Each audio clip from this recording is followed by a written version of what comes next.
Yes ma'am. बेटा नहीं।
आज हम न्यू सब्जेक्ट करेंगे, ठीक है।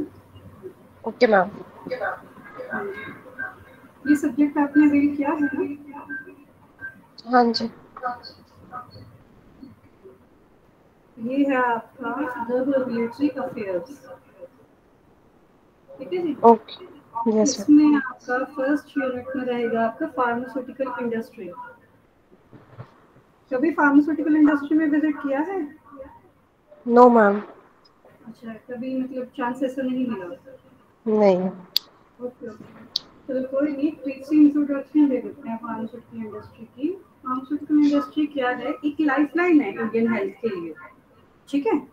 और ये आजकल क्या है, ज्यादा लोगों के नॉलेज में है बिकॉज ऑफ कोविड। ओके। सभी को इतना पता है कि जैसे कोविड-19 में सब बंद हो चुका था, ऑल ओवर वर्ल्ड बंद हो चुका था। नहीं हुआ था तो क्या नहीं बंद हुआ था? Pharmaceutical pharmacist. इंडस्ट्री, ठीक है। इधर इंडियन और इधर फॉरेन, ठीक है। इंडियन फार्मास्यूटिकल इंडस्ट्रीज ने आजकल के टाइम में इवन 2-3 इयर्स में बहुत ज्यादा एक्सट्रीम हद तक ग्रोथ किया है। ग्रोथ कर भी रही है, ग्रोइंग है day by day, new modifications लेके आती हैं, ठीक है।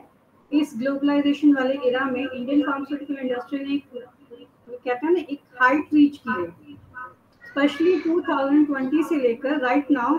तो जो लेमैन है जिसे नहीं भी पता, उसे भी फार्मास्यूटिकल इंडस्ट्री के बारे में थोड़ा थोड़ा पता है। जैसे कि कोविड की वैक्सीन भारत बायोटेक ने बनाई थी, ये तो पता होगा। क्या मैम, आपकी आवाज ना बहुत डबल डबल आ रही है। Okay okay okay, wait a minute, I will set it, okay.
Hello.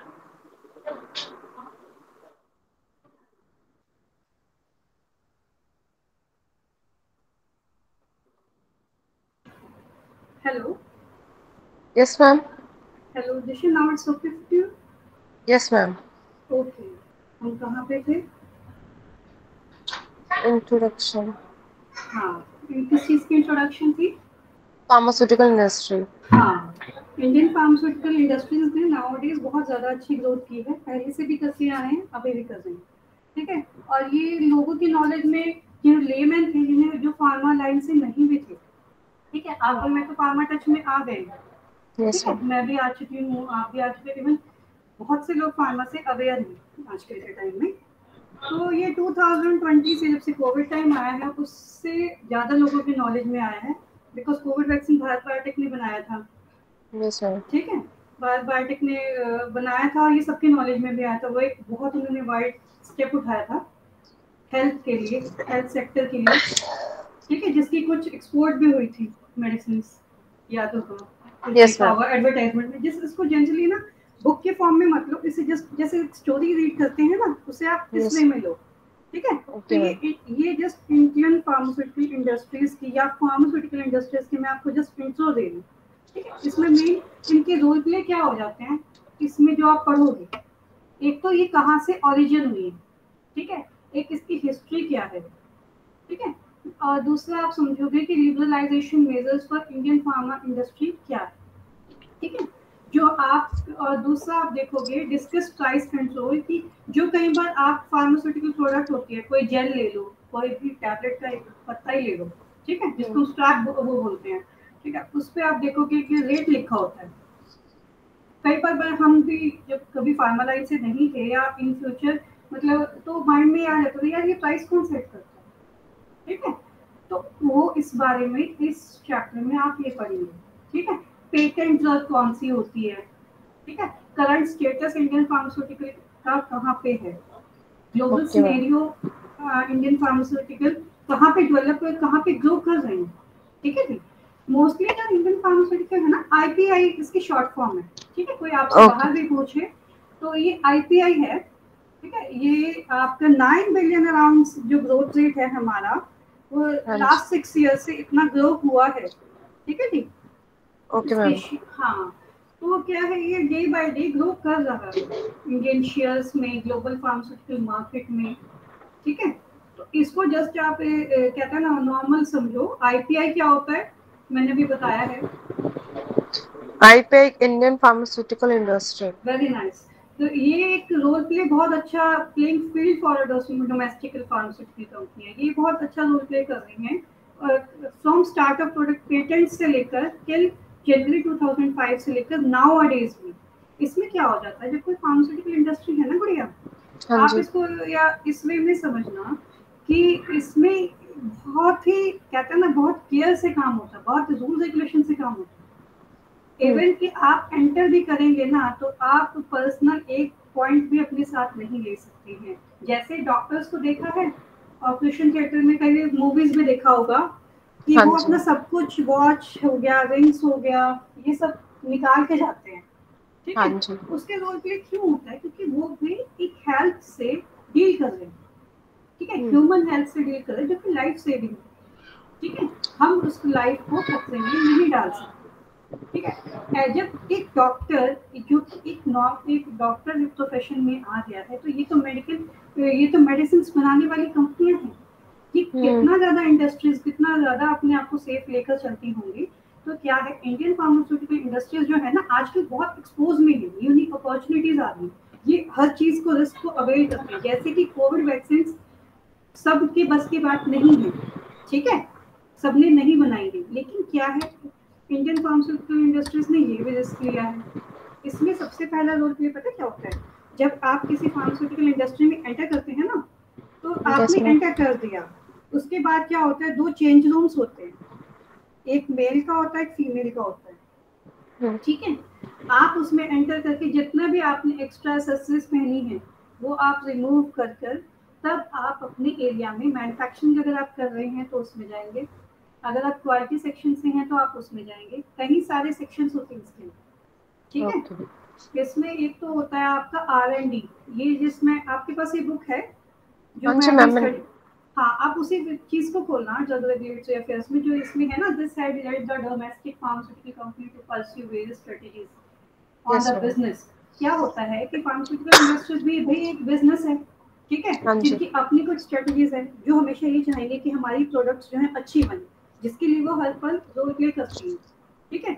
उसमें क्या हो जाता है, मैंने कहा ना, फार्मास्यूटिकल इंडस्ट्रीज के कुछ पार्ट्स हैं, जैसे कि फ्रॉम फीमेल चेंज रूम हो गया, या मेल चेंज रूम हो गया, या लंच रूम हो गया, ये हमें प्रोवाइड करवाए जाते हैं बाय फार्मास्यूटिकल इंडस्ट्री। ये हमारी जो एम्प्लॉयज है ना वहाँ के, जब हाँ जी मैम। वो अगर वर्क प्लेस पे अपने जाते हैं तो वो इनके थ्रू होके जाते हैं। फिर आ जाता ओके। है देखो RM सेक्शन, ठीक है। RM सेक्शन में क्या है, सबसे पहले आ जाता है अंडर टेस्ट एरिया, ठीक है।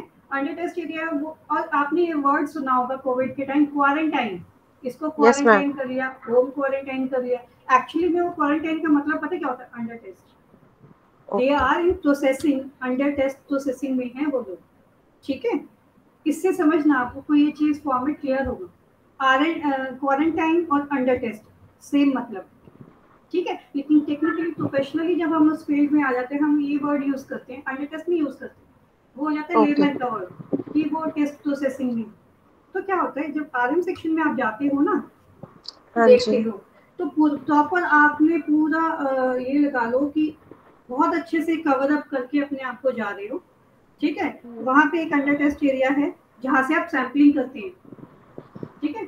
सैम्पलिंग होती है प्रॉपर वे में, एक सैंपल पाउच में, या अगर कोई हीट सेंसिटिव है उसको उस अकॉर्डिंग लेंगे, ठीक है।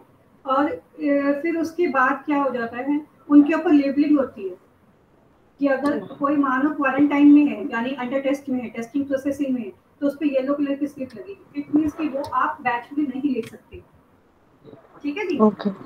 हाँ, और अगर उसके बाद जब वो मान लो टेस्ट हो चुका, अप्रूव हो चुका, ओके है, तो उस पर ग्रीन स्लिप लगेगी, ग्रीन मतलब लेबलिंग कर देंगे कि हाँ ये इट्स नाउ इट्स ओके, अब हम बैच में ले सकते हैं। वैसे इसमें आप एक वर्ड देख रहे होगे, R&D, ठीक है। यस मैम, R&D का रिसर्च क्या एंड मतलब, डेवलपमेंट।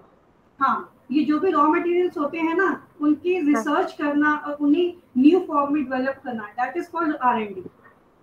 इसमें क्या हो जाता है, रॉ एंड डेवलपमेंट भी बोलते हैं इसको, रिसर्च एंड डेवलपमेंट भी बोलते हैं। आपने वो सुना होगा, ड्रग ऑफ्लोक्सिन सुनी है? Yes ma'am. इसकी एक लीवो फॉर्म आती है, लीवो ऑफ्लोक्सिन, ठीक है। अब पहले तो भाई ऑफ्लोक्सिन ही था, ये कैसे, यानी कि आर ऑफ्लोक्सिन से कुछ इफेक्टिव लीवो फॉर्म होगी ऑफ्लोक्स की। जैसे सेट्रिजिन के भी आते हैं, सेट्रिजिन और लिवोसेट्रिजिन। हाँ, सिट्राजिन और लीवो, वो एक्चुअली में उसकी लीवो फॉर्म है। आपने डेक्स्ट्रो रोटेटरी, लीवो रोटेटरी सुना होगा, हाँ जी मैम। ठीक है।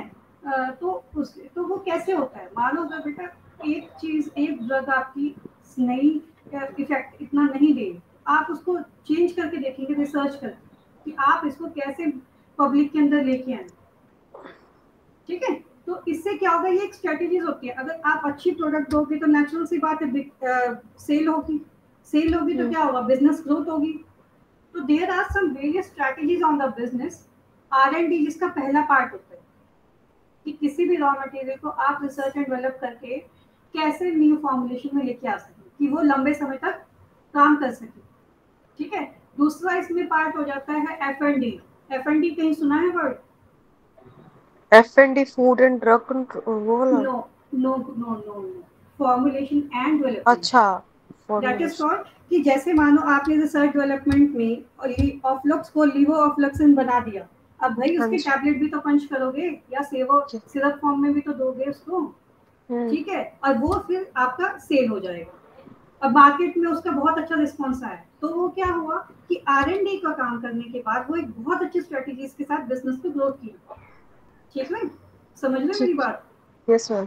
इससे क्या हो जाता है, ग्लोबल फार्मास्यूटिकल इंडस्ट्रीज में बहुत डायनेमिक चेंज आया जब से R&D वर्ड आया, या F&D आया।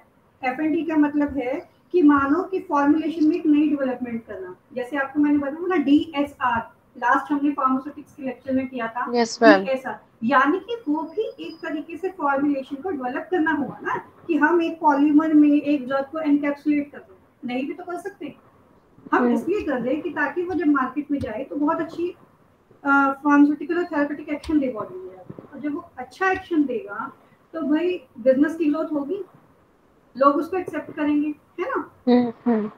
तो क्या है, इस वर्ड ने ना R&D ने बहुत एक डायनेमिक चेंज लाया है ये ग्लोबल फार्मास्यूटिकल इंडस्ट्रीज में, जैसे कि यूएसए में, यूरोप में, ठीक है। ए नंबर ऑफ कैपिटलाइजेबल अपॉर्चुनिटीज इसने आईपीआई ने दी है R&D के थ्रू, ठीक है।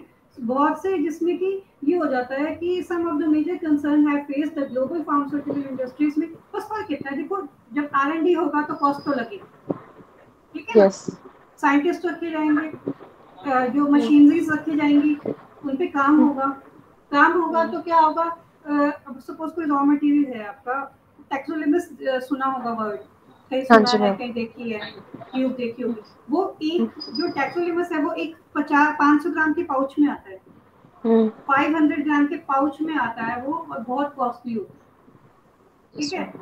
अब जब उस पे मानो सपोज उसकी उसकी जो क्रीम आती है वो भी 700-600 ऐसे की आती है। वो क्यों आती है, पता है क्यों आती है, क्योंकि वो उसका ड्रग वो ड्रग 500 ग्राम ही, ये आप लगा लो 4.5 लाख क्या, तो जब तो इसका 10 ग्राम कितने उसका होगा आपको, और अगर उस पर R&D होने लगे तो वो कितना इफेक्ट करेगा, कॉस्टली पड़ेगा ना। जब वो एक ही 500 ग्राम का सॉल्ट आ रहा है तो R&D होने पे वेस्ट भी होगा, है ना। और अगर मानो R&D कर लिया, इफेक्ट हो गया, फिर F&D करोगे, मानो 3 फॉर्म में ले रहे हो तो आप उसको कैसे लो कि लंबे समय तक आराम दे, सस्टेन ग्रोथ करे, है ना। तो ये इसमें लिखा है ना कि आप पर यहाँ पे देखो, global pharmaceutical industries are higher health care cost, patient expires for the blockbuster drug, increasing R&D cost.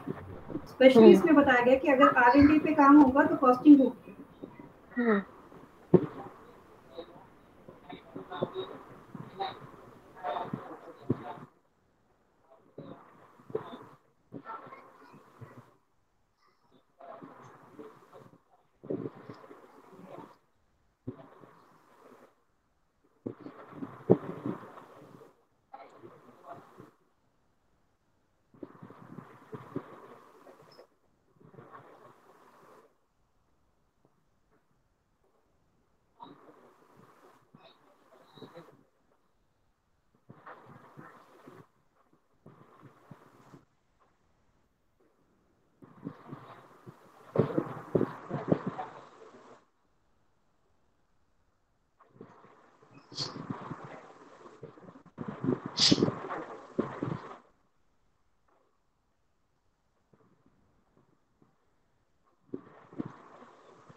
Hello, yes ma'am. आपको बुक दिख रही होगी इसमें स्क्रीनिंग में, यस मैम। दिख रही है ना, इससे आपको और अच्छे से क्लियर हो जाएगा, ठीक है। ये देखो हम कहाँ पे थे, R&D कॉस्ट पड़ जाती इस पॉइंट पे, ठीक है। ये क्या है, एक सिग्निफिकेंट ग्रोथ की है इसने इंडियन फार्मास्यूटिकल इंडस्ट्री में। अब जहाँ भी आईपीआई वर्ड आएगा ना, वहाँ पे आप अपने आप ऑटोमेटिकली समझ जाना कि ये आपके लिए जो वर्ड मैं ला रही हूँ ये इंडियन फार्मास्यूटिकल इंडस्ट्री है, कहीं बाहर के आउटसाइड आप सुनो ना बेटा, तो ये आप नॉलेज में रखना, ठीक है। अब आपको क्लियर हो रही है, इससे आपको इंटरेस्ट भी आएगा देखने में, ठीक है। अब आ जाओ इसकी, आप वो देखो, मैंने बोला ना नई नई मशीनरीज लगती हैं, ठीक है। ये देखो, देख रहे हो, and inside of machine room of an Indian pharmaceutical industry, ये इस तरीके से बेटे मशीन्स रखे जाते हैं, ठीक है। सपोज मानो कोई ये R&D सेक्शन का एरिया है, वहाँ पे ऐसी मशीन्स होते हैं जिसमें बारीकी से बारीकी काम होता है। सपोज नॉर्मल आप ले लो कि वेइंग बैलेंस यूज होता है, लैब में देखा है, यस मैम। है ना, लैब में देखा होगा आपने। तो ये क्या है, इम्पैक्ट वर्क करके ही अभी R&D पे काम होता है, ठीक है। The recognition of product patent had provided global companies with a better intellectual property, ठीक है। इसमें ये वाले जो आप देख रहे हो ना, ये ऑपरेटर्स यूज होंगे।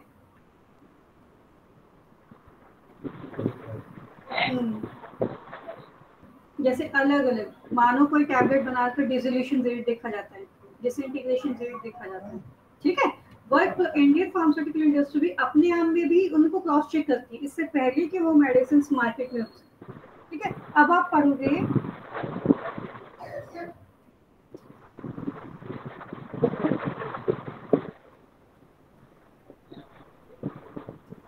इससे इससे आप अब ये देखोगे कि evolution of Indian pharma industry, ठीक है। In this era of globalization, Indian pharmaceutical has achieved a height, ये मैंने आपको पहले अभी लास्ट हमने देखा है, ठीक है। इसमें क्या है, अब आप ये देखोगे कि लास्ट ये इसका एंशिएंट कहाँ से है, इसका जो ओरिजिन है वो कहाँ से है। हमारे इंडियन में कहते हैं ना, इंडियाज में, कि बहुत मतलब वाइड इतना एंशिएंट है कि आप उसको एक शब्द में या एक वर्ड में डिफाइन नहीं कर सकते, ठीक है। जैसे कि आयुर्वेदा सुना होगा, वेद, यस मैम। है ना। माइथोलॉजिकल सुने होंगे, अथर्ववेद, ऋग्वेद, यस ठीक है। मैम। तो ये देखो इसमें लिखा भी हुआ है, historical evolution of Indian pharma industry. इसमें क्या है, the earliest Indian records are the Vedas, medical description जिसमें थी। इसमें क्या होता है, ऋग्वेद मैंने आपको भी बताया ना, ऋग्वेद है, अथर्ववेद है, ठीक है। इस तरीके के 4 वेद हैं अपने, जिसमें Charaka is known as the father of Indian medicine. ये जो वर्ड है ना चरका, ये फादर है इंडियन मेडिसिन का, जिसमें कि श्रुश्रुता, वगभाता, ये क्या है, ये स्कूल्स हैं, हॉस्पिटल्स पुराने टाइम में भी कभी हुआ करते थे। पहले कहते हैं ना, पुराने आपने कभी माइथोलॉजिकल शोज देखे हो तो उसमें कि वैद आते थे। Yes ma'am. तो इसको जस्ट नॉर्मल स्टोरी के रूप में आप इसको समझो कि हमारा जो इंडिया का बेस है ना, फार्मा का या फार्मास्यूटिकल इंडस्ट्री का, ये अब का नहीं है, ये हमारा बहुत पुराना है, ठीक है। इसमें क्या हो जाता है, बहुत पहले से इंडियन मेडिसिन पे काम हो रहा है। आपने टर्मरिक देखी होगी, जो डेली रूटीन में हम घर में भी यूज करते हैं, यस मैम। फूड में, लेकिन उसका एक अपना फार्माकोलॉजिकल एक्शन क्या है, they are antiseptic, yes ma'am. Antibacterial also, कहीं पे चोट लग एंटी जाती है, माइक्रोबियल भी होता है। हाँ जी, तो कहीं पे चोट लग जाती है, तो इन केस अगर एकदम डॉक्टर के ना ले जाया जाए, अगर ब्लीडिंग हो रही है तो आप क्या करोगे, फटाफट से आप टर्मरिक लगाओ, उससे थोड़ा कंट्रोल हो जाता है। ये तो मैंने आपको बहुत, एक आपने सुना होगा, ये डेंगू में जाकर लेते हैं गिलोय, यस तो मैम। हाँ, पका के कहते हैं ना, घर में मम्मियाँ भी बोलती हैं गिलोय कि का गिलोय पका पानी। के ले लो, 1 कप ले लो, सिरप सा होगा। तो क्या है, ये आपको हिस्ट्री समझा रही हूँ मैं, इससे आप हिस्ट्री समझना बेटे कि फार्मास्यूटिकल इंडस्ट्री का बेस बहुत पुराना है, आयुर्वेदिक है। उसके बाद ये 4 फॉर्म्स आई, आयुर्वेदिक, एलोपैथी, होम्योपैथी, ठीक है, यूनानी सिस्टम, ये यस बहुत मैम। सारे सिस्टम्स आए हैं, जिसमें कि इन 1954 हिंदुस्तान एंटीबायोटिक लिमिटेड ने पेनिसिलिन बनाई थी, ठीक है, डब्ल्यूएचओ की प्रेजेंस में, पिंपरी में, with word WHO and United international cultural education fund में, यूनिसेफ में असिस्ट हुई थी, Indian drug and pharmaceutical limited, ठीक है। सबसे और मोस्टली ये कहाँ मिलती है, मैन्युफैक्चरिंग ऑफ एंटीबायोटिक ऋषिकेश में।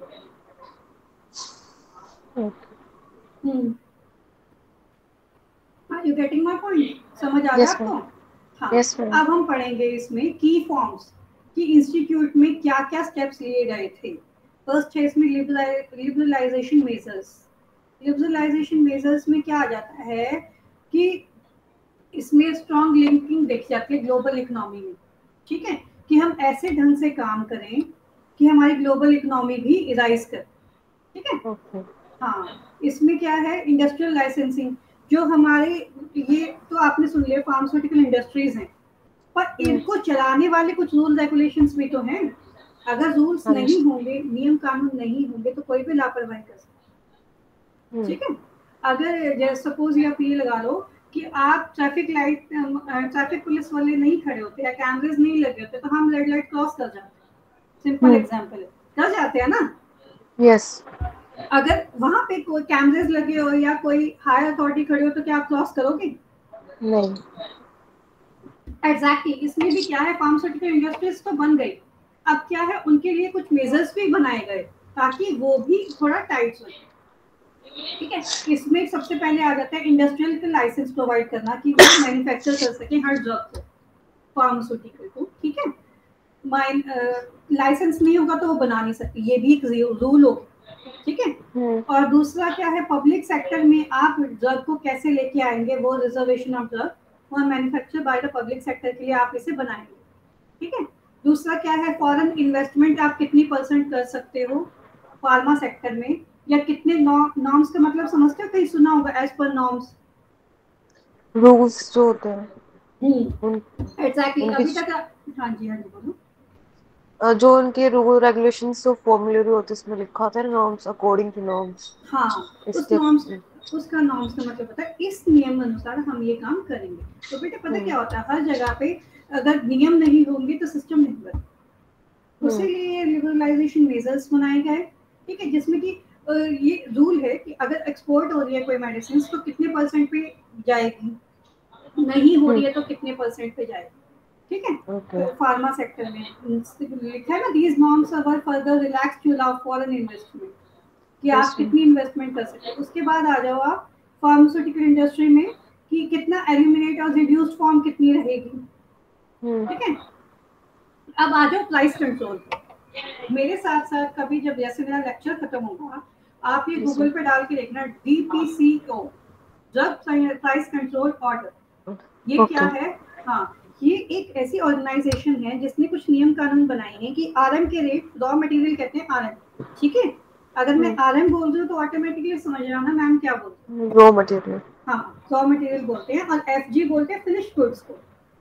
ओके हाँ, तो क्या है, उन्होंने पर्टिकुलर हर चीज के लिए एक रेट सेट किया है कि आप उससे ऊपर नहीं दे सकते। मैंने आपको अभी बोला ना थोड़ी देर पहले कि हम देखते हैं कि आपने भी बताया कि 750 उस पर लिखा है, वो 750 अपनी मर्जी से कोई नहीं लिख सकता।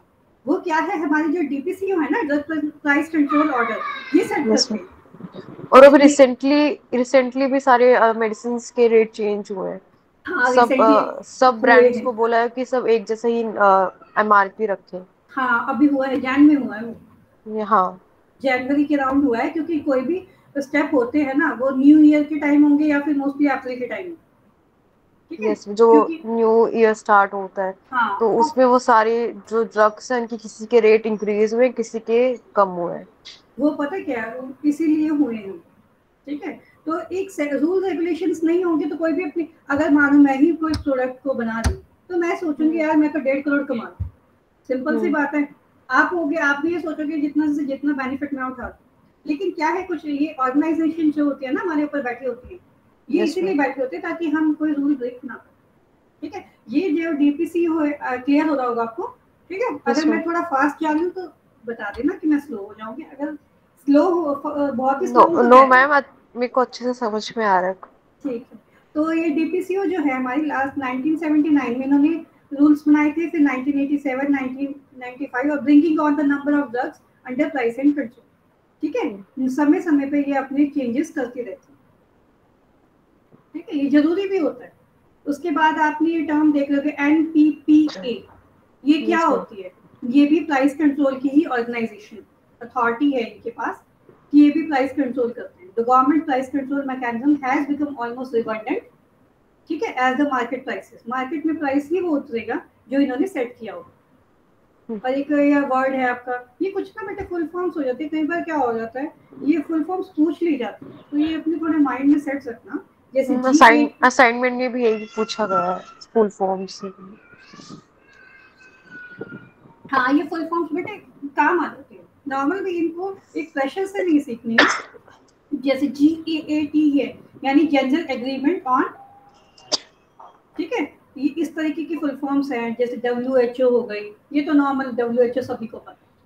ठीक है, यस मैम IPI है, GATT है, तो ये कुछ फुल फॉर्म्स हैं। अब आ जाओ evolution in Indian pharma industry phase 1। पहले सालों में क्या होता था। ठीक है, फॉरेन कंपनी के साथ शेयरिंग की जाती। ठीक है, दूसरे में क्या होता था, फेज सेकंड में गवर्नमेंट कंट्रोल में आ गई, इंडियन पेटेंट, पेटेंट सुना होगा वर्ड। ठीक है, yes ma'am drug price control हुआ।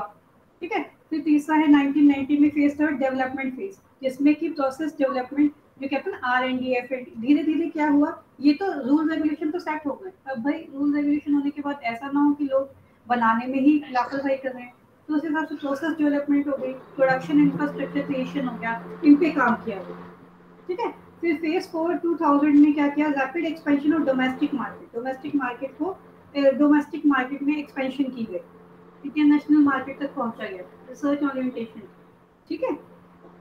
फेज फिफ्थ में क्या हुआ, innovation and research, new IP law, फिर new IP law and discovery हुई, रिसर्च हुई, ठीक है, इन पे काम हुआ। तो ये आप देख रहे होगे मोस्टली ये क्वेश्चंस पूछे जाते हैं, ठीक है, कौन कौन से फेज होते हैं, मैंने कहा ना अभी आपको क्वेश्चंस की ये पूछे जाते हैं। अब आ जाओ करंट स्टेटस क्या है इंडस्ट्रीज का। अब जो नई नई एमएनसीज होती है ना, आपने एमएनसी सुनी होगी, रैनबैक्सी सुना है वर्ड, यस मैम। है ना, सिप्ला सुना है, कैडिला सुना है, लॉरियल सुना है कॉस्मेटिक में, ठीक है। ये हो गई हमारी एमएनसी, एमएनसी मानी मल्टीनेशनल कंपनी। National company. हाँ जी, ये क्या है, ऑर्गेनाइज इंडियन सेक्टर के अकॉर्डिंग काम करती हैं, आईडीएमए के according, Indian drug manufacturer association IDMA represent करता है interest of indigenously owned company, उन पे जिनके अपनी ऑन्ड कंपनीज हैं उन पे काम करते हैं, ठीक है, कि कितना मार्केट माल बना रहे हैं, मार्केट प्लेस में क्या उनका है प्लेस है, ठीक है, स्मॉल स्केल की इंडस्ट्रीज कैसे काम कर रही हैं, बिग स्केल की कैसे काम कर रही है, तो ये सब करंट स्टेटस ये रिलेटेड है जो हमारी ऑर्गेनाइजेशंस होती है ना। फिर उसे हाँ, organise sector of India pharmaceutical industry country, जो हमारे ऑर्गेनाइज सेक्टर है ना, इनके अंदर 250 से लेकर 300 तक की कंपनियां उनके अंडर रहती हैं, जिसकी कुछ प्रोडक्ट्स मार्केट में जाती हैं, कुछ प्रोडक्ट्स आपकी कहते हैं एक्सपोर्ट पे जाती हैं, ठीक है, जिनमें की टॉप मैंने आपको बताया ना, रैनबैक्सी, सिप्ला, डॉक्टर रेड्डी, अबॉट, ल्यूपिन, ये कुछ यस मैम। नाम है जिन पे जो इनके अंडर रहती हैं ऑर्गेनाइजेशन, ठीक है। इसमें लिखा भी हुआ देखो, what are the major sector of Indian pharmaceutical industries, क्या मेजर सेक्टर है, और सेक्टर्स यही कि कौन सी कंपनीज हैं आपके लिए, ओवर द काउंटर मेडिसिन, ठीक है। ओवर द काउंटर मेडिसिन जो हम विदाउट प्रिस्क्रिप्शन दे सकते हैं हाँ पेशेंट। हाँ हाँ हाँ हाँ, इसमें double the rate of prescription medicine, developing and innovative new drug, कैसे जाने चाहिए, ठीक, इसमें आ जाता है। अब आ जाओ इस पे, ये क्या है, फुल फॉर्म्स हो गए, ग्लोबल एंड इंडियन सिनेरियो पे, ठीक है। तो उसमें क्या है कि भाई क्या इनका सिनेरियो रहा, क्या रूल रेगुलेशन है, ये किन से रूल रेगुलेशन को मानते हैं ड्यूरिंग द ईयर्स। ये क्या है, US food and drug administration, food and drug administration है ना यूएस का, उसके यस मैम। अकॉर्डिंग ये इम्प्लीमेंट करते हैं कोई भी चीज़, न्यू इनोवेशंस जो भी होती हैं, ठीक है। ओके। हाँ, जिसमें कि बायोमेडिकल केमिस्ट्री प्रोफेशनल्स जो होते हैं, है ना, R&D में साइंटिस्ट रखे जाते हैं, फिर कॉस्टिंग होती है, उन कॉस्ट के अकॉर्डिंग रेट सेट होते हैं, ठीक है। तो ये उसके बारे में बताया जा रहा है कि ग्लोबल और इंडियन सिनेरियो क्या है, यानी फार्मास्यूटिकल इंडस्ट्री कैसे ग्लोबलाइज्ड होती है, कैसे इंडियन उनका क्या सिनेरियो, क्या परफॉर्मेंस, कैसे लेके चलेंगे वो काम करने को, ठीक है। उसके बाद आ जाते हैं अब आपके restructuring of old and loss. इसमें आप क्या है आपके कि इसमें जैसे पेटेंट लॉ, मानो कई बार ऐसा होता है ना कि कुछ ड्रग्स पेटेंट होते हैं, यस अगर मैम। मानो आप पेटेंट बना रहे हो, मैंने उसको ले ली, ठीक है, अगर कोई रूल ही नहीं होगा तो चलने दो। अगर आप R&D करके उसकी हाई आपकी रेट है, और मैं बिना R&D करके भी बना रही हूँ और उसी अमाउंट, तो तुम्हें पेटेंट अगर रूल ही नहीं होगा तो पेटेंट कोई भी ले सकता है। पर पेटेंट में क्या होता है कि आप 10 सालों तक पेटेंट अगर करा लिया है, 10 सालों तक आपको कोई ले नहीं सकता, ठीक है ना।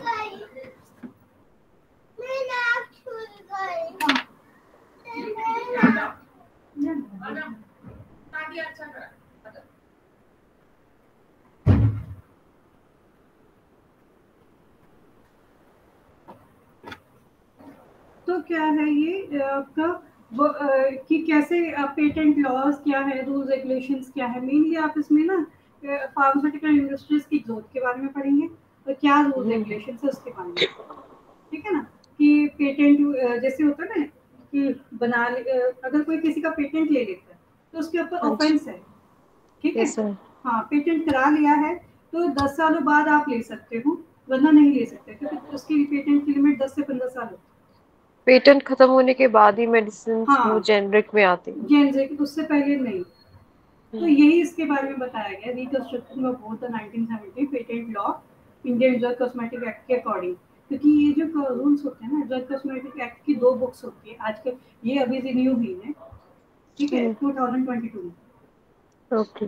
हाँ जिनके अकॉर्डिंग हम लेके चलते हैं हर चीज। इनफैक्ट कि ये जो इंडस्ट्रीज में काम होता है ना, हाँ जी। हाँ इनकी बुक्स भी होती हैं, जैसे कि इंडियन फार्माकोपिया है, हाल ही में यस। 2022 के आए हुए हैं। ये हर 5 साल में अपना एक अपग्रेड लेके आते हैं, यस मैम। जिसमें कि मेडिसिन के बारे में बताया जाता है। ठीक है, आप नेट पे भी देखोगे ना तो आपको जरूर दिखेगा। तो इंडियन फार्माकोपिया होगी, ब्रिटिश फार्माकोपिया होगी, या USP United state of pharmacopoeia होगी। यस मैम, कुछ वो जो हाँ मेडिसिन मेडिसिन के पीछे मैन्युफैक्चरिंग लिखा आता है कि ये मेडिसिन आईपी है, हाँ यूएसपी है, वो हाँ ये हाँ कि इंडियन फार्माकोपिया की फॉर्मूले से बनी है, हाँ यूनाइटेड स्टेट फार्माकोपिया की फॉर्मूले से बनी है हाँ मेडिसिन। हाँ अगर उसमें ये है ना मानो, और ये पता क्या होता है हर चीज का, अगर आप इनसे इनको नहीं मान के चलोगे ना, आपकी ड्रग ही अप्रूव नहीं करेंगे हायर अथॉरिटी, हम्म। आप बना ही नहीं सकते। Yes ma'am. तो, तो आपको जो भी लेना होगा ना रूल रेगुलेशन से लेना होगा, ठीक है। तो जैसे ये आपका है शॉर्ट फॉर्म्स अपनी इसमें ध्यान रखना, वर्ल्ड ट्रेड ऑर्गेनाइजेशन हो गई जैसे, ठीक है। अब इसमें ये देखते हैं कि डायनामिक ऑफ इंडियन फार्मास्यूटिकल क्या है। Traditionally the Indian pharmaceutical has been characterised by the poor competency in generic. मैंने कहा था बार बार इसमें आर&डी का ही जिक्र हुआ, ठीक है। आर&डी का raw and development, F and D formulation and development, ठीक है। उन पे काम होने के बाद फिर क्या होता है कि क्वालिटी चेक के लिए जाती है चीजें। क्वालिटी चेक होने के बाद क्या होता है, हर स्टेप पे क्वालिटी एश्योरेंस होती है, स्टेप होते हैं, ठीक है। उसके बाद जब चीजें बाहर निकल जाती हैं फिर वो मार्केट में जाती है। और उसके बाद भी मैंने आपको कल बताया था ना कि क्या ये ड्रग स्टेबिलिटी, सुना होगा ये वर्ड मेरे मुंह से, आपने हाँ। ध्यान यस होगा। मैम। Yes ma'am. हाँ हाँ, तो ड्रग स्टेबिलिटी भी मेंटेन रखती है। तो ओके। इसीलिए क्या है, जो आर&डी है ना, ये उनके काम इसलिए होता है ताकि ग्रोथ अच्छी हो सके, पैसा ज़्यादा से ज़्यादा बन सके, बिजनेस अच्छे से ग्रो कर सके, हेल्थ इंडियन हेल्थ सेक्टर की इम्प्रूवमेंट हो सके विद रूल एंड रेगुलेशन, ठीक है। इसमें क्या है कि जैसे देखो इंडियन कंपनीज हैं, मार्केट में इन्वेस्ट करती हैं, बनाते पहले अच्छी क्वालिटी में बनाएंगी, फिर उसे भी इन्वेस्ट करेंगी विद प्रॉपर एक रूल के साथ, ठीक है। Acceptance of patent law and the rise of contract manufacturing has led to a diversion of revenue streams, ठीक है। तो ये हो जाएगा इसमें। अब इसकी आप मेन बेस समझ लो कि इसमें क्या है। जैसे मैंने आपको बताया है फार्मास्यूटिकल इंडस्ट्री अपनी है वर्ल्ड वाइड ग्रोथ कर रही है, यस ठीक मैम। है ना। और इनके बेनिफिट्स भी हैं, नॉर्मल जो बंदे जो है ह्यूमन बींग्स उनके लिए नॉर्मल ये भी है, ग्रोथ करता है, बेनिफिट है, ठीक है। इकोनॉमिकली भी अच्छा है, परचेजर जो खरीद रहा है उसको आराम मिलेगा, जो प्रोड्यूस कर रहा है उसको फायदा होगा, ठीक है। It's not only the market in China, ये इंडिया में भी है जो ग्रोथ रेट पे जा रही है, स्पेशली फार्मा की बात करूंगी मैं इस टाइम, ठीक है। इसमें ओके। क्या हो जाता है कि ड्यू टू लो कुछ जगह पे क्या लो कॉस्ट अगर है, quality qualified staff, extensive production, तो मैंने कहा ना कि हर चीज एक स्टेप बाय स्टेप होती है इसमें फार्मास्यूटिकल इंडस्ट्री में। जैसे क्वालिफाइड स्टाफ नहीं होगा तो क्या वो रिसर्च करेंगे, है ना। तो अगर क्वालिफाइड होगा तो नेचुरल सी बात है वो आर&डी पे भी काम कर लेगा, एफ&डी पे भी कर लेगा, ठीक है। क्वालिटी कंट्रोल सेक्शन नहीं होगा तो ड्रग की क्वालिटी मेंटेन नहीं, क्वालिटी एश्योरेंस नहीं होगा तो एश्योर नहीं होगा, ठीक है। क्वालिटी कंट्रोल का मतलब होता है कि क्वालिटी को कंट्रोल करना, जहाँ भी जिस भी स्टेप पे दिक्कत है रोको प्रोडक्शन, ठीक है। और क्वालिटी एश्योरेंस का मतलब है हर फ्रॉम डे गेट से लेकर जब तक फिनिश गुड्स हमारा निकल नहीं जाता तब तक की पूरे स्टेप पे वो चीज रहती है, ये चीज है। तो इस जब अच्छा क्वालिटी मेंटेन रहेगी तो नेचुरल सी बात है कि ग्रोथ भी अच्छी होगी फार्मास्यूटिकल कंपनीज की भी और मार्केट की भी, ठीक। ये चीज इसमें हो जाएगी। इसमें जो है आपके देख लो क्वेश्चंस हैं, कि लिखा हुआ है ना, brief summary on historical background of Indian pharmaceutical industry. इसमें आप क्या है, जो मैंने आपको आयुर्वेदा वाला बताया था ना, हाँ जी। हाँ आयुर्वेदा से ये चीज़ ग्रोथ कर रही है। ठीक है, जस्ट इसको आप ना एक स्टोरी के उसमें प्रेशर से नहीं सुनना, नॉर्मल उसको रिकॉल करते हैं और क्या चेंजेस हुए, क्या रिफॉर्म्स हुए। ठीक है, कितने फेसेस हैं, पहले भी मैंने आपको बताया था कि फेस जो हमने पढ़े थे ना लास्ट, ये देखो रिवाइज करवा देती हूँ। हम्म। ये हैं ये आपके फेसेस, ये है ना, evolution yes of ma'am. Indian का। ये क्वेश्चंस पूछे जाते हैं कि पहले कैसे काम होता था, फिर सेकंड में कैसे हुआ, थर्ड में कैसे हो गया, ठीक है, फोर्थ में कैसे हुआ और फिफ्थ में कैसे। ये आपका क्वेश्चन पूछ लिया जाता है। जितनी भी शॉर्ट फॉर्म्स हैं इन्हें याद करो, इन पे काम करो। ठीक है, और काउंटर मेडिसिन कौन सी होती हैं, बिग फार्मास्यूटिकल इंडस्ट्रीज के नेम बता दो कि बहुत का टेस्ट नहीं है, हम्म। है ना। तो इसे रिकॉल करो, मैं 5 मिनट्स में आपको फिर ज्वाइन करती हूँ। ओके।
हेलो। Yes ma'am. हाँ, अब हम न्यू यूनिट करेंगे, यूनिट सेकंड। ठीक है, अभी तक हमने फार्मास्यूटिकल इंडस्ट्रीज की इंट्रोडक्शन पढ़ी है। ठीक है, और बेसिक उसमें कैसे ग्रोथ हुई है, क्या ग्रोथ हुई है, वो सब किया। अब हम यूनिट सेकंड पे में जाना है, रेगुलेटरी अथॉरिटीज। ठीक है, ओके मैम। इसमें की रूल्स रेगुलेशंस जो हम थोड़े यूनिट फर्स्ट में पढ़ चुके हैं। इसमें क्या हो जाता है, जो रेगुलेटरी एजेंसीज है ना हमारी, हाँ जी। उन्होंने कुछ रूल रेगुलेशंस बनाए हैं। एजेंसीज माने ऑर्गेनाइजेशंस, हम्म। मैंने बताया ना, जिसमें डीपीसी हो गई, प्राइस कंट्रोल ऑर्गेनाइजेशन हो गई, या एनपीपीए हो गई। ठीक है, हम्म। ऐसी कुछ एजेंसीज हैं जिन्होंने की रूल रेगुलेशन बनाए हैं ताकि कि ड्रग की क्वालिटी मेंटेन रहे, वो सेफ रहे, एफिकेसी उसकी मेंटेन रहे। क्योंकि अगर रूल्स नहीं होंगे तो फार्मास्यूटिकल इंडस्ट्रीज भी लापरवाही कर सकते हैं। ठीक है, ओके। अगर रूल्स होंगे तो क्या होगा, क्वालिटी मेंटेन रहेगी, सेफ रहेगा, एफिके प्रोडक्ट की एफिकेसी रहेगी। अब आप किसी एमएनसी की आप ड्रग लो, आपको क्वालिटी उसकी अलग लगी, इफेक्ट भी जल्दी, रिकवर जल्दी हो जाएगा। और यही अगर किसी आप रूल, क्यों, बिकॉज ऑफ रूल रेगुलेशंस, है ना। अगर रूल रेगुलेशंस नहीं होंगे तो, मैंने कहा ना पहले लास्ट मैंने लेक्चर में बताया कि ट्रैफिक लाइट वाला मैंने आपको ऑप्शन बताया, अगर कैमरेज होंगे तो हम टाइट रहेंगे, कैमरे नहीं होंगे तो लीनियंसी हो सकती है। ठीक है, तो इसमें भी वही चीज़ है, मेंटेन रहेगी क्वालिटी, सेफ्टी, एफिकेसी। ठीक है, इंडियन फार्मास्यूटिकल के लिए ये रूल रेगुलेशंस बनाए हुए हैं, जिसमें कि कुछ वो ऑर्गेनाइजेशन है, एक और है CDSCO। इसका नाम कहीं सुना है आपने? No ma'am. Central drug standard control organisation. ठीक है, मैं दोबारा रिपीट करूंगी, central drug standard control organisation, जिसे हम शॉर्ट फॉर्म में CDSCO भी बोलते हैं। इन्होंने भी कुछ अपने रेगुलेशंस इंप्लीमेंट करवाए हैं फार्मास्यूटिकल इंडस्ट्रीज को। ठीक है, कुछ ये ऑर्गेनाइजेशंस हैं। NPPA मैंने आपको बताया, national Yes. Pharmaceutical pricing authority हो गई। Yes, ma'am. ICMR बताए, Yes, ma'am. फिर ये है Indian council of medical research. ठीक है, department of science and technology, जिसे शॉर्ट फॉर्म में हम DST बोलते हैं, डिपार्टमेंट ऑफ बायोटेक्नोलॉजी DBT बोलते हैं। ठीक है, Mm-hmm. इसमें क्या है, ये एक तो आपके क्वेश्चंस में टर्म्स पूछी जा सकती है सर, कि कितनी और कितने टाइप के ऑर्गेनाइजेशन है, उनके वो कैसे रूल रेगुलेशन निभाती है, फॉलो अप करवाती है। ठीक है, इसमें मेन आप पढ़ेंगे टर्म रेगुलेटरी अथॉरिटीज के बारे में, CDSCO क्या है, ICMR क्या है, ठीक है, NPPA क्या है, और ये DBT DST क्या है। ठीक है, आगे चले, Okay. ये क्लियर हो गया हो तो Yes, ma'am. ठीक है। रेगुलेटरी अथॉरिटी और regulator is a government agency that regulate an area of human activity, जो कि ह्यूमन एक्टिविटी को एरिया को कंट्रोल रखते हैं by codifying and enforcing the rule and regulation, यानी कि उनके ऊपर नियम कानून लागू करते हैं, उनको सुपरवाइज करके। ठीक है, इसमें क्या हो जाता है कि अगर रूल रेगुलेशन, उसमें टाइमली ऑडिट्स होती हैं, Mm. इन्हीं ऑर्गेनाइजेशंस के द्वारा ऑडिट्स की जाती हैं फार्मास्यूटिकल इंडस्ट्रीज में। अगर इन केस उनके अकॉर्डिंग काम नहीं हो रहा तो उनके लिए लीगल एक्शंस लिए जाते हैं, यहाँ तक कि लाइसेंस भी उनसे वापस ले लिया जाता है। ठीक है, ठीक है मैम। और ये क्यों किया जाता है, for the benefit of the public, public को बेनिफिट मिले, सही रेगुलेशन, सही चीजें पब्लिक के हाथों में आए। It is usually a part of the executive arm of the government. ये बहुत जरूरी है, कहते हैं ना भुजा मान लो, बहुत इंपॉर्टेंट, कहते हैं ना हाथ के है बॉडी में, हाथ ना हो तो क्या काम कर पाएंगे, या पैर ना हो तो चल पाएंगे। एक बहुत इंपॉर्टेंट ऑर्गन है ये इस चीज का। ठीक है, इसमें क्या हो जाता है, रेगुलेटरी प्रोसेस में 3 बेसिक एलिमेंट है, जिसमें कि रेगुलेटेड एजेंसी हो गई, ठीक है, अथॉरिटीज हो गई, उनके अंडर जो ऑफिसर्स काम करते हैं हम्म। वो हो जाते हैं, transparency of information and decision making, procedure of hmm. Consultation and participation, कि कंसल्ट कितना कर रहे हैं, पार्टिसिपेट कितना कर रहे हैं। ठीक है, एक्सप्लेनिंग देयर एक्शंस, ये सब उसमें आ जाता है। अब पढ़ेंगे हम central drug standard control organisation के बारे में। इसमें क्या हो जाता है, involve the laws related to drug and cosmetic act के अकॉर्डिंग इनमें कुछ रूल रेगुलेशंस है। ठीक है, इसमें क्या हो जाता है, मैन्युफैक्चरर्स के लिए, सेल के लिए, डिस्ट्रीब्यूशन के लिए, ये नियम मैन्युफैक्चरर्स के लिए बनते हैं। प्रोडक्ट्स जो मार्केट में सेल हो रही है, प्राइस के सेट करना जैसे, उसके लिए बनते हम्म। हैं। जितनी ड्रग डिस्ट्रीब्यूट कर रही है उस चीज़ के लिए। The concern of the state authority while the central authority is responsible for approval of new drugs। मैंने कहा ना, वो आप बता रहे थे वो थोड़ी देर पहले IPBPS की था, उसमें यस मैम। अगर अगर इसमें अप्रूव नहीं होगी तो कोई भी हायर अथॉरिटी जो है ना, जैसे DI हो गए, ड्रग इंस्पेक्टर, या ड्रग कंट्रोलर ऑफिसर, ये क्या इनके हाथों में अप्रूव होते हैं ड्रग प्रोडक्ट्स, अगर ये तभी फार्मास्यूटिकल कंपनीज बना सकती है। अगर हाँ, फिर वो क्या होता है, विजिट करने आती है कि हम उनके पैरामीटर्स पे काम कर भी रहे हैं, नहीं कर रहे। अगर नहीं कर रहे हैं तो वो ना तो हमें लाइसेंस प्रोवाइड करती हैं, ना ही हमें परमिशन देती है कि हम कोई ड्रग पब्लिक वेलफेयर के लिए बनाएं। ठीक ओके। है, इसमें हाँ, इसमें क्या हो जाता है, जैसे आप यहाँ पे देखिए ना, रोल ऑफ न्यू ड्रग हो गई, क्लिनिकल ट्रायल्स वो कहते हैं कि करने चाहिए। अगर वो ना कहें तो क्या हम करेंगे, नहीं। है ना।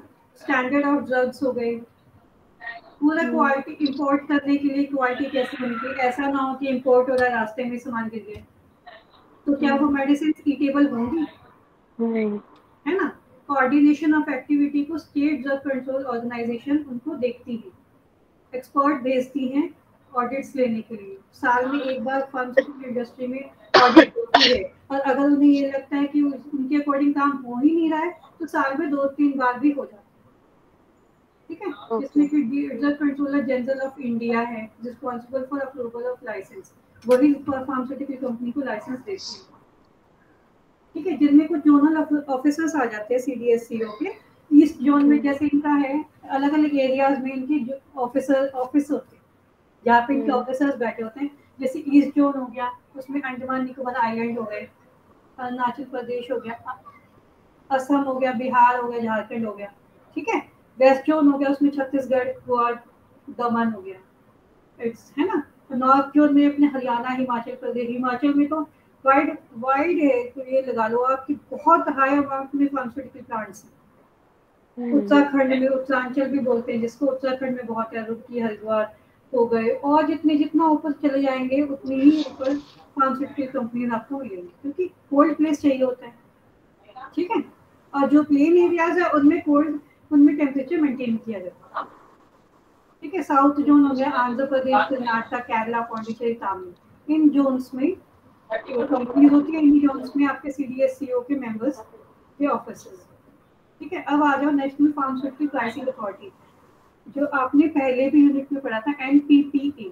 इसमें क्या हो जाता है, गवर्नमेंट ऑफ इंडिया की कुछ स्ट्रीमलाइंस होती हैं जो कि प्राइस को रिवाइज करती रहती है समय के साथ साथ, टाइम के साथ साथ, उसको फॉर्मुलेशन को और उनके प्राइसेस मार्केट में नए नए लाती रहती है, due to drug price control order 1995 के कोड, ठीक है। इसमें क्या हो जाता है, इसके कुछ चेयरपर्सन होते हैं, सेक्रेटरीज होते हैं। अब कोई ऑर्गेनाइजेशन है बेटो, तो समझने की कोशिश करना कि वो एक बंदा तो चला नहीं सकता है, उसको चलाने वाले न जाने कितने बंदे होंगे, कितने पीपल्स होंगे, ठीक है। अलग अलग पोजीशंस पर उनको बिठाया होगा, जैसे कि सेक्रेटरी ऑफ गवर्नमेंट, सेक्रेटरी हो गए, चेयरपर्सन हो गया, एक्सपर्टाइज हो गए, जो फार्मास्यूटिकल में एक्सपर्टाइज हो गए उस पर्टिकुलर उस फील्ड में, मतलब मानो फार्मेसी की है, फार्मास्यूटिकल प्राइसिंग अथॉरिटी है, ठीक है, तो उनके एक्सपर्टाइज हो गए। इकोनॉमिक्स के हैं तो उनके एक्सपर्टाइज बिठाए होंगे, पोस्ट अकाउंटेंसी के हैं तो उनके एक्सपर्ट बिठाए होंगे, तो पर्टिकुलर हर फील्ड की वहाँ पे एक्सपर्ट बिठाए जाते हैं, तब एक संस्था और एक ऑर्गेनाइजेशन का निर्माण होता है, ठीक है, जिसमें कि प्राइस फिक्स होता है, रिवाइज होता है समय, टाइम टू टाइम, जैसे अभी हुआ था, ठीक है। आपने भी बताया था, देखा होगा आपने भी, ठीक है, अभी रिवाइज हुए थे, ये फार्माकोपियाज में भी रिवाइज हुए थे, ठीक है। बीच में ऐसे भी रूल्स आए थे 2013 में कि न्यूज लाइट बैन हो गई थी, ठीक है। तो बेटा ये इसलिए किए जाते हैं ताकि जो आम पीपल्स हैं उन तक चीजें सही अमाउंट में, सही क्वालिटी में पहुंच सके।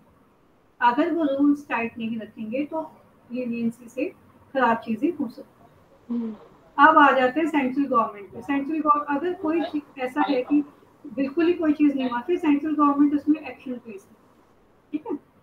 अब आ जाओ कि क्या इम्प्लीमेंटेशन ये लोग करते हैं। ये तो आपने देख लिया कि एक संस्था होती है, ऑर्गेनाइजेशन है, इसमें ऐसे ऐसे सेक्रेटरी होते हैं। अब ये काम कैसे करते हैं, पहले पहले क्या करते हैं, drug price control order accordingly करते हैं इम्प्लीमेंट, ठीक है। उसके बाद ये इलीगल मैटर को डील करते हैं, ठीक है। फिर ये देखते हैं कि कौन सी ड्रग कितनी अवेलेबल है, उसको मॉनिटर करते हैं, किसकी शॉर्टेज है, कितनी पहुंच चुकी है, ठीक है, उसके हिसाब से स्टेप्स लेते हैं। फिर ये देखते हैं कि डाटा देखते हैं कि प्रोडक्शन किस चीज की कितनी हो रही है। मानो कि अब बारिशों का मौसम है, लोग निकलते हैं, एलर्जी हो जाती है, ठीक है, एंटी फंगल ड्रग बनती है, सपोज कीटाकोनाजोल हो गई, ठीक है, फ्लुकोनाजोल हो गई, ठीक है। अब क्या है, अगर मानो कि एलर्जी ज्यादा है तो मार्केट में बिकेगी भी यही सबसे ज्यादा इन मानसून एरियाज में, मानसून के सीजन में, ठीक है। तो ये भी लोग कलेक्ट करते हैं डाटा कि कितनी प्रोडक्शन हो रही है, एक्सपोर्ट कितना हो रहा है, इम्पोर्ट कितना हो रहा है, मार्केट में कितना जा रहा है, ठीक है। उसके बाद ये देखते हैं कि रेलिवेंट स्टडीज उसके ऊपर कितनी हो रही है, रिक्रूटमेंट कितना हो रहा है, ठीक है। उसके बाद अगर इन्हें ये लगता है कि कुछ इन्हें एडवाइस, कुछ चेंजेस इन्हें कराने हैं या कुछ एडवाइस इन्हें देनी है, तो उस अकॉर्डिंगली उस पर काम करेंगे, ठीक है। अब काम करेंगे मेथोडोलॉजी पर, प्रोसीजर फॉर प्राइस फिक्सेशन, ठीक है। इसमें होता है कि जैसे आइडेंटिफिकेशन ऑफ बल्क ड्रग है, ठीक है। रॉ मटेरियल, बल्क का मतलब होता है कोई कच्चा माल, यानी कि रॉ मटेरियल, उसकी कोई फॉर्मेशन नहीं है, ठीक है, उसको कोई फिनिश फॉर्म में नहीं है, उसका रेट कितना होना चाहिए, उसकी वैलिडिटी पीरियड के अकॉर्डिंग कितने टाइम में वो एक्सपायर हो रहा है। मानो एक जो भी कोई रॉ मटेरियल है ना, बल्क ड्रग है, वो मैक्सिमम 3 से 5 साल तक की उसकी मैन्युफैक्चरिंग एक्सपायरी है, ठीक है।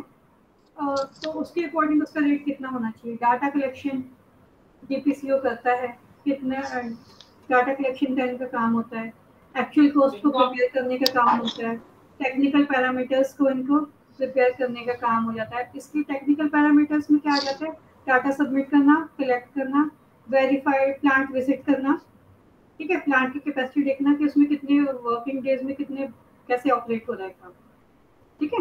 उसके बाद आ जाता है प्रिपरेशन ऑफ एस्टिमेटेड कॉस्ट, कि इतने अमाउंट में ये प्रोडक्ट बन रही है तो उसकी कॉस्टिंग कितनी होनी चाहिए।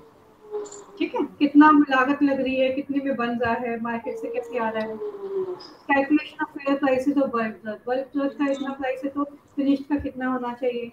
ठीक है, 14% मानो पोस्ट टैक्स इसका इतना बन रहा है तो 22% of capital employed in respect of new plant, तो इंटरनल रेट उसके कितना बैठता है। Fixation of maximum sale price कितना है, तो उसका मैक्सिमम सेल प्राइस फिक्स करते हैं, कैलकुलेट करते हैं बल्क ड्रग को। ठीक है, कितना बल्क ड्रग है, कितने वहाँ कितने में हमें पड़ रही है, फिनिश्ड कितने में बैठेगा, मतलब ओवरऑल इनका प्राइस सेट करने का काम है। ठीक है, अब आ जाते हैं procedure for pricing of formulation. इसमें प्राइसिंग फॉर्मुलेशन में क्या करते हैं कि इनके वेरियस एक्सपेक्ट करते हैं। ठीक है, इसमें ये बेस्ड होते हैं बल्क ड्रग पे, मैन्युफैक्चरर्स पे। ठीक है, और ओवरऑल इनका सब नोट बेसिस पे शेड्यूल बल्क ड्रग पे की फॉर्मुलेशन कैसे कितना अमाउंट जारी है। ठीक है, फिक्सेशन ऑफ प्राइस पे, इसमें से एग्जामिनेशन पे, एग्जामिनेशन ऑफ टेक्निकल पैरामीटर्स पे एज पर लेवल प्लेट कितना बल्क जारी है, कितने में चेकिंग हो रही है। Examination of prices of bulk drug पे, एग्जामिनेशन ऑफ एक्सीपिएंट्स क्लेम पे, examination of cost of loss, conversion cost, packing charges and packing material. ठीक है, application of maximum allowable post manufacturing expenses पे, वर्क पूरा मतलब एक वर्किंग आउट करते हैं रिटेल प्राइस पे। ठीक है, जिसके अकॉर्डिंग ये प्राइस सेट। टैक्सेस कितने लग रहे हैं, बल्क ड्रग पे इतने परसेंट का लग रहा है तो फिनिश पे कितने का लगेगा, एक्साइज ड्यूटी कितनी पे लग रही है, तो ये सारे एनपीपी के अंदर काम होते हैं। ठीक है, अब आ जाओ notification of ceiling prices in the gadget of India. ठीक है, प्रो राटे प्राइस हो गया, ओवरऑल मतलब इसके प्राइस ऑर्डर मेंटेन करने का काम होता है। अब आ जाओ ये फॉर्म पे Indian council of medical research, इसके बारे में कभी नाम सुना होगा आपने, न्यू दिल्ली में है ये। ठीक है, ये वो सबसे पुरानी रिसर्च बॉडीज है ऑल ओवर वर्ल्ड में। इसमें क्या है, कुछ डिपार्टमेंट काम करते हैं नेम्ड एज कुछ जैसे डिपार्टमेंट ऑफ हेल्थ रिसर्च हो गया, डीएचआर हो गया। ठीक है, आईआरएफए हो गया, इंडियन रिसर्च फंड एसोसिएशन हो गई, आईसीएमआर आपको मैंने भी बताया, Indian council of medical research. ठीक है, जो कि मिनिस्ट्री हेल्थ फैमिली वेलफेयर के लिए काम करती है। इसमें नेशनल हेल्थ प्रायोरिटीज होती हैं। ठीक है, जैसे कि कम्युनिकेबल डिजीज रिसर्च प्रायोरिटी भी काम करती हैं, जैसे कम्युनिकेबल डिजीज को कैसे मैनेज करना है, फर्टिलिटी कंट्रोल कैसे करना है, मैटरनल एंड चाइल्ड हेल्थ। ठीक है, कंट्रोल ऑफ न्यूट्रिशनल डिसऑर्डर, इन पे काम करते हैं। जैसे कम्युनिकेबल डिजीज है, फर्टिलिटी कंट्रोल, कितना बर्थ रेट है, मैटरनल यानी क्या कहते हैं माँ से बच्चा, माँ और बच्चे की ग्रोथ हेल्थ के लिए काम करते हैं। न्यूट्रिशनल डिसऑर्डर यानी कि कुपोषण के जो शिकार होते हैं इनको प्रॉपर पोषण दे नहीं पाना, ये उस पर काम करते हैं। Developing alternating strategy health care delivery, कैसे ये एक पूरी हेल्थ केयर डिलीवरी पे काम करते हैं, इनकी अपनी अपनी स्ट्रेटेजीज है। जैसे कहते हैं ना हर एक चीज इंसान का अपना काम करने का तरीका होता है, वैसे हर एक ऑर्गेनाइजेशन का अपना काम करने का एक अपना फॉर्मेट होता है, जिसको हम स्ट्रेटेजीज भी बोल देते हैं। ठीक है, जिसमें हेल्थ प्रॉब्लम्स आ जाती हैं मेजर, तो non communicable disease, communicable disease या कुछ ऐसी क्रॉनिक डिजीज आ जाती है जैसे कैंसर हो गई, कार्डियोवास्कुलर हार्ट डिजीज हो गई, ब्लाइंडनेस हो गई, डायबिटीज हो गई, मेंटल हेल्थ हो गई। ठीक है, इन पे काम करने के लिए ये कुछ आईसीएमआर ऑर्गेनाइजेशन काम, जिसके अंदर वही है कि ऑर्गेनाइजेशन को कोई एक बंदा तो चलाएगा नहीं। ठीक है, अलग अलग स्टेप पे बंदे रखे जाते हैं, पीपल्स एम्प्लॉयड होते हैं उन पे। गवर्नमेंट ऑफ बॉडी, जो union government of body of council preceded over the union health minister. ठीक है, इसमें क्या है, कुछ काउंसिल के अंडर काम करते हैं बंदे, रिसर्च होती है। ठीक है, अब आ जाओ इस पे, ये आपका क्या है, बैलेंसिंग ऑफ रिसर्च एफर्ट, किस तरीके से वो रिसर्च को लेके चलते हैं। कॉम्पिटिटिंग फिर डे बाय डे कितना कंपटीशन बढ़ रहा है, उस अकॉर्डिंग उन्हें कैसे काम करना है। टिपिकल प्रॉब्लम्स पे उन्हें काम करना होता है।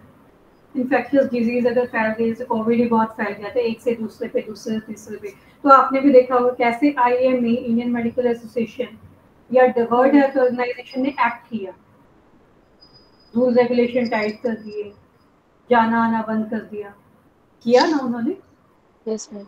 है ना। हर इनफैक्ट की फोन लाइन पे भी उन्होंने अपनी तरफ से जो कहते हैं स्टेप्स अभी हम कॉल करते थे तो कोविड की इंफॉर्मेशन चलनी स्टार्ट हो जाती यस मैम। थी, यानी कि WHO या ये IM इंडियन मेडिकल एसोसिएशन ने काम किया। उन्होंने निर्देश दिए किन्हें? स्टेट्स को, स्टेट्स के सीएम को, स्टेट के सीएम ने किसे निर्देश दिए? अंडर पुलिस ऑफिसर्स को कि टाइट करो बंदे बाहर ना जाए, है ना? तो कोई एक बंदा तो इसे कर नहीं रहा, एक बंदा एक साइकिल चेन में काम हो रहा है ना, तो वही चीज होगा। ठीक है, इसमें नॉर्मली क्वेश्चन पूछा जाता है कि governing bodies Indian council of medical research में का ओवरव्यू बताओ कैसे काम होता है। ठीक है, अब हम पढ़ेंगे department of science and technology. इसके बाद department of science and technology क्या काम करता है? साइंस को प्रमोट करता है, उसकी टेक्नोलॉजी को प्रमोशन में लाता है। ठीक है, इसमें क्या है, ऑर्गेनाइजेशन में कोऑर्डिनेट करते हैं, प्रमोट करते हैं साइंस एंड टेक्नोलॉजी एक्टिविटीज को कंट्री के अंदर। ठीक है, जिसमें कि साइंस एंड टेक्नोलॉजी में बहुत टूल प्ले आ जाते हैं, जैसे कि ये जेनेटिक इंजीनियरिंग पढ़ी होगी, देखिए मतलब नाम सुना होगा इसका आपने। ठीक है, और ये बायोटेक्नोलॉजी सुनी होगी। तो ये क्या है बेटे, साइंस एंड टेक्नोलॉजी की अलग अलग पार्ट्स। ठीक है, कैसे वो प्रमोट करते हैं उसको, फॉर्मुलेशन ऑफ पॉलिसीज को, उसके ऊपर काम होता है। साइंटिफिक एडवाइजरी कमेटी में मैटर्स रिलेट करते हैं SSCCC में। ठीक है, प्रमोट करते हैं साइंस एंड टेक्नोलॉजी को इमरजेंसी एरियाज में। रिसर्च एंड डेवलपमेंट, इसमें भी रिसर्च एंड डेवलपमेंट का काम होता है भाई। डिपार्टमेंट साइंस एंड टेक्नोलॉजी के डिपार्टमेंट है तो डे बाय डे काम तो होगा। ठीक है, हाँ, research and development activities to promote utilization of by products, जो बाय प्रोडक्ट्स पे एडेड केमिकल प्रोडक्ट्स पे काम होता है। फाइनेंशियली स्पॉन्सर की जाती है। ठीक है, अगर ये काम कर रही है, इन्हीं को तो कहीं से स्पॉन्सर चाहिए। ठीक है, ऐसी आ जाती है SERC, science and engineering research council, technology development board and related act such as research development. ठीक है, नेशनल काउंसिल आ जाती है साइंस एंड टेक्नोलॉजी की, इंटरनेशनल साइंस एंड टेक्नोलॉजी आ जाती है, ऑटोनोमस आ जाती है। ठीक है, इस तरीके से कुछ ऑर्गेनाइजेशन है जो इन पे काम करती है। ठीक है, अब आ जाए डिपार्टमेंट ऑफ बायोटेक्नोलॉजी। मैंने कहा ना हर साइंस एंड टेक्नोलॉजी भी डे बाय डे ग्रोथ कर रही है, इनके अपने अपने डिपार्टमेंट्स है। Department of science and technology, biotechnology जिसे शॉर्ट फॉर्म में DBT भी बोलते हैं। ठीक है, ये भी मिनिस्ट्री चलाती है। ठीक है, जिन्होंने 1986 में नए नए इम्पिटस दिए गए थे मॉडर्न बायोलॉजी बायोटेक्नोलॉजी के ऊपर। इसमें भी R&D प्रोजेक्ट्स पे काम होता है, डिमॉन्स्ट्रेशन होता है, इंफ्रास्ट्रक्चर फैसिलिटीज पे काम होता है। ठीक है, जिसमें कि बायोटेक्नोलॉजी पे मोस्टली किन किन एरियाज पे काम होता है? एग्रीकल्चर पे, कृषि प्रधान देश बनाना, हेल्थ केयर पे, लोगों को रोग मुक्त करना, एनिमल साइंसेस पे, जितने भी एनिमल्स हैं, अब गाय भैंस हैं, अब मिल्क आपको प्रोवाइड होता है, वो कैसे होता है? ठीक है, कई बार ऐसा होता है कि कुछ नहीं कर पा रहे, दूध नहीं दे पा रहे, कुछ जगह पे मतलब ये एफर्ट्स अपने लगाते रहते हैं एनिमल साइंसेस पे, कैसे इम्प्रूवमेंट करें, इनके लिए कैसे मेडिसिन बनाएं। अब भाई इनको भी तो एनिमल्स हैं, नहीं कई बार गाय भैंस दूध देती है, फिर उसी के अकॉर्डिंग इंजेक्शन मेडिसिन उनको इम्प्लांट की जाती है ना, एनवायरनमेंट कैसे अच्छा रहे। तो ये चीजें इसके अंदर आ जाती है। ठीक है, जैसे टेक्निकल टास्क फोर्स हो गई, कमेटी हो गई, फॉर्मुलेशन इम्प्लीमेंट, मतलब आइडेंट किसी चीज को पहचानना, उसको उसके लिए काम करने का फॉर्मूला बनाना, और उससे फिर फॉर्मूले को इम्प्लीमेंट करना, ये चीजें आ जाती हैं। ठीक है, अब इसमें क्या है, कई कई जगह पे ये है, जैसे कि मध्य प्रदेश में है, वेस्ट बंगाल में है बायोटेक्नोलॉजी एप्लीकेशन सेंटर्स। ठीक है, और इसके बाद आ जाता है इसके क्या क्या फंक्शंस है, ये तो आप इसके बारे में पढ़ोगे ना। इनिशिएटिव इन्होंने किस किस चीज़ों में लिया है? एक तो जीनोम एनालिसिस में किया है, molecular biology of human genetic disorder. किसी का क्या आपने देखा होगा, ह्यूमन जेनेटिक डिसऑर्डर में क्या है, किसी की एक छोटी उंगली के साथ एक और उंगली निकली होती है। Yes ma'am. किसी के दो सिर जुड़े होते हैं। कई बार ऐसा होता है वो जेनेटिक, कई बार ऐसा है कि वो चीज़ें डिसऑर्डर होती हैं, जो ग्रोथ के बेबी जब वॉर्म में होता है उस टाइम भी ये हो जाते हैं। अब भाई जब वो आ गया है दुनिया में, तो उसको कैसे ठीक करें कि वो सर्वाइव भी करे और वो काम भी करे। तो उसका जो जेनेटिक डिसऑर्डर है उसको रिमूव कर देते हैं। तो उन पे काम करना, ब्रेन की रिसर्च पे काम करना, प्लांट की ग्रोथ अच्छी हो, उनके जीनोम पे काम करना, वैलिडेशन पे काम करना। ठीक है, वैलिडेशन वर्ड कहीं सुना है आपने? वैलिडेशन, ड्रग वैलिडेशन उसमें शायद हाँ, आता है। शायद भी पक्का ही उसमें आता है। ठीक है, हाँ, वैलिडेशन उसमें आता है कि नए नए नए पैरामीटर्स समय के साथ साथ जो आते हैं उनके वैलिडेशन, उन पे इम्प्रूवमेंट करना। ठीक है, जैसे अब हम हैं नॉर्मल, आपको लैंग्वेज में समझाऊंगी। अब हम एक क्लॉथ को पूरा टाइम तो नहीं पहन सकते ना, अगले दिन चेंज करते हैं ना, उससे अगले दिन कुछ और चेंज करते हैं। तो हम जब हम अपने आप को वैलिडेट कर रहे हैं, तो ये टेक्नोलॉजीज क्यों नहीं अपने आप को वैलिडेट कर रही हैं? ठीक है, तो इनके डायग्नोस्टिक किट्स आते हैं, मतलब इन इन मैटर्स पे ये बायोटेक्नोलॉजी या ये हमारा जो बायोटेक्नोलॉजी के डिपार्टमेंट है, इन पे काम करता है। अब इसके मेन जो काम करने के फंक्शंस क्या रहते हैं, इनका मेन मकसद रहता है कि लार्ज बायोटेक्नोलॉजी का लार्ज स्केल पे यूज हो, उसका अपना प्रमोशन करना, R&D रॉ एंड डेवलपमेंट पे काम होना, रिसर्च एंड डेवलपमेंट पे काम। फार्मास्यूटिकल में से रॉ एंड डेवलपमेंट करते हैं, यानी कि रॉ मटेरियल पे काम होना। और अगर कोई संस्था इस पे काम करे तो रिसर्च एंड डेवलपमेंट आ जाता है फिर ये word। ठीक है, बायोटेक्नोलॉजी बेस पे ये कैसे मैन्युफैक्चर होता है, प्रमोट करना यूनिवर्सिटी एंड इंडस्ट्री इंटरेक्शन को, यूनिवर्सिटी से अपने आप को इंटरेक्ट करना, भी आप क्या प्रमोट, आपने क्या नया लेके आ रहे हो, क्या नई इनोवेशन कर रहे हो, हम क्या करें। ठीक है, नए सेंटर्स सेटअप करना रिसर्च एंड डेवलपमेंट के, इंटीग्रेटेड प्रोग्राम्स करना ताकि ह्यूमन रिसोर्स की डेवलपमेंट हो सके। ठीक है, इंटरनेशनल कोलैबोरेशंस करना। तो ये सब उसके एक फ्रेम में आ जाता है, ऐसे ही आ जाता है आपका ऑर्गेनाइजेशनल सेटअप का। इसमें क्या हो जाता है, कुछ कमेटीज है जैसे SAC, scientific advisory committee, advisory committee, ये एडवाइस देने वाली ऑर्गेनाइजेशंस हैं कि जिन्हें बीच बीच में बुलाया जाता है और ये अपनी सलाह मशवरा उनको देती है कि आपने ये नया चेंज किया, आप इसमें ये भी करेंगे तो आपको ज्यादा बेनिफिट्स होंगे। ठीक है, स्टैंडिंग एडवाइजरी कमेटी होती है, भाई आपने ये साइंटिफिक तो हो गया, अब आपने इन पैरामीटर्स पे स्टैंड ले लिया, इन पे इम्प्लीमेंट करना है, तो उनकी एडवाइजरी कमेटी हो जाती है। ठीक है, अब इसके बाद आ जाता है task forces of department of biotechnology. Task का मतलब समझते हो? Yes ma'am. हाँ, कोई नया कुछ काम करना उसको टास्क बोलते हैं।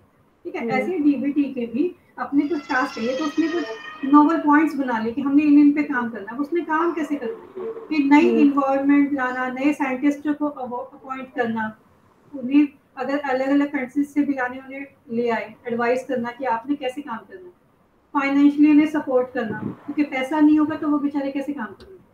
और फाइनेंशियली उन्हें सपोर्ट करना उस साइंटिस्ट को। अगर कोई साइंटिस्ट है उसको हाई अमाउंट नहीं मिलेगी, तो क्या वो उनके लिए काम करेगा? नहीं। नहीं करेगा। अगर हमें भी कहीं हाई अच्छी अपॉर्चुनिटी मिलती है, मानो कहते हैं ना फॉरेन चला गया, उसकी लाइफ बन गई। ठीक है, अगर किसी को अच्छी अपॉर्चुनिटी मिली, यानी कि उसको फाइनेंशियली सपोर्ट किया, तभी वो काम कर रहा है ना उस कंट्री के लिए। यस अब मैम। हमारी नासा में ना जाने कितने साइंटिस्ट काम कर रहे हैं, क्यों कर रहे हैं? क्योंकि उनको सपोर्ट किया जा रहा है फाइनेंशियली, उन्हें अच्छी ग्रोथ दे रहे हैं ना। तो दैट्स व्हाई कोई भी ऑर्गेनाइजेशन है, उसको जब फाइनेंशियली सपोर्ट मिलेगा तभी वो ग्रो करेगा। ठीक है, आई थिंक आपको ये पॉइंट समझ में आ रहे होंगे। ठीक यस है, मैम। जिसमें कि कुछ बायोटेक्नोलॉजी हो जाती है, agriculture biotechnology, animal biotechnology, aquaculture, मतलब कुछ टाइप की बायोटेक्नोलॉजी जिन पे ये काम करता है। ठीक है, कृषि में विकास करना, किसानों के लिए अच्छी ग्रोथ हो, फसल अच्छी हो।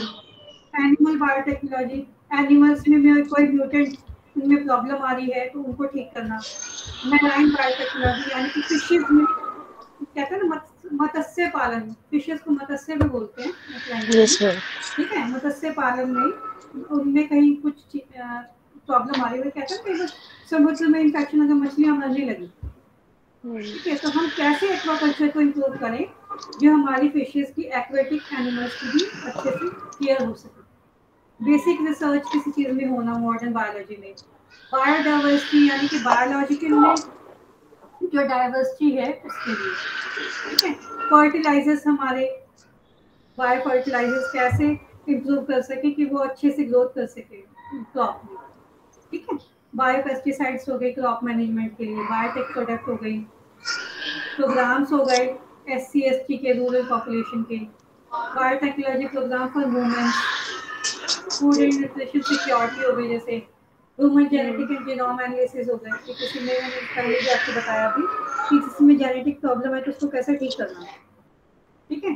जीनोम एनालिसिस, किसी में मैंने कैसे इंप्रूवमेंट करना है, थोड़ी सी भी दिक्कत आ रही है, ठीक है। इन्फेक्शियस डिजीज हो गई, ठीक है। मेडिसिनल एरोमेटिक प्लांट्स हो गए, बायोटेक्नोलॉजी हो गई, प्लांट बायोटेक्नोलॉजी होगी, प्लांट्स के ऊपर काम करना, सेरी बायोटेक्नोलॉजी होगी। आजकल आपने ये वर्ड सुना होगा stem cell biology. Stem cell से आप क्या समझते हो? स्टेम सेल्स हमारी बॉडी में और प्लांट में भी होती हैं, जिससे वो रिकवरी हो जाती है। उसका आजकल बड़ा आपने सुना, एडवर्टाइजमेंट भी बहुत हो रही है, ठीक है। जैसे एक दो कहते हैं ना, एक्टर एक्ट्रेस भी बहुत ज्यादा प्रमोट कर रहे हैं। तो उसमें एक्चुअली हम्म स्टेम सेल्स में क्या होता है कि वो जब प्रेग्नेंट लेडी होती है हम्म उस टाइम में जो उसकी एब्नॉमिकल कॉर्ड जुड़ी होती है बेबी के साथ, उसके अंदर कुछ स्टेम सेल्स पाए जाते हैं, ठीक है, हम्म जिसको वो कट करके प्रिजर्व कर लेते हैं कि इफ इन केस कोई अगर प्रॉब्लम आने लगे, वो कहते हैं ना सुखा के उसको अपने पास रख लेते हैं, हम्म प्रिजर्व करके, कि इन इफ इन केस पर भगवान ना करे किसी को कोई प्रॉब्लम आए, अगर किसी को कोई वो क्रॉनिक डिजीज हो यूज जाते हैं।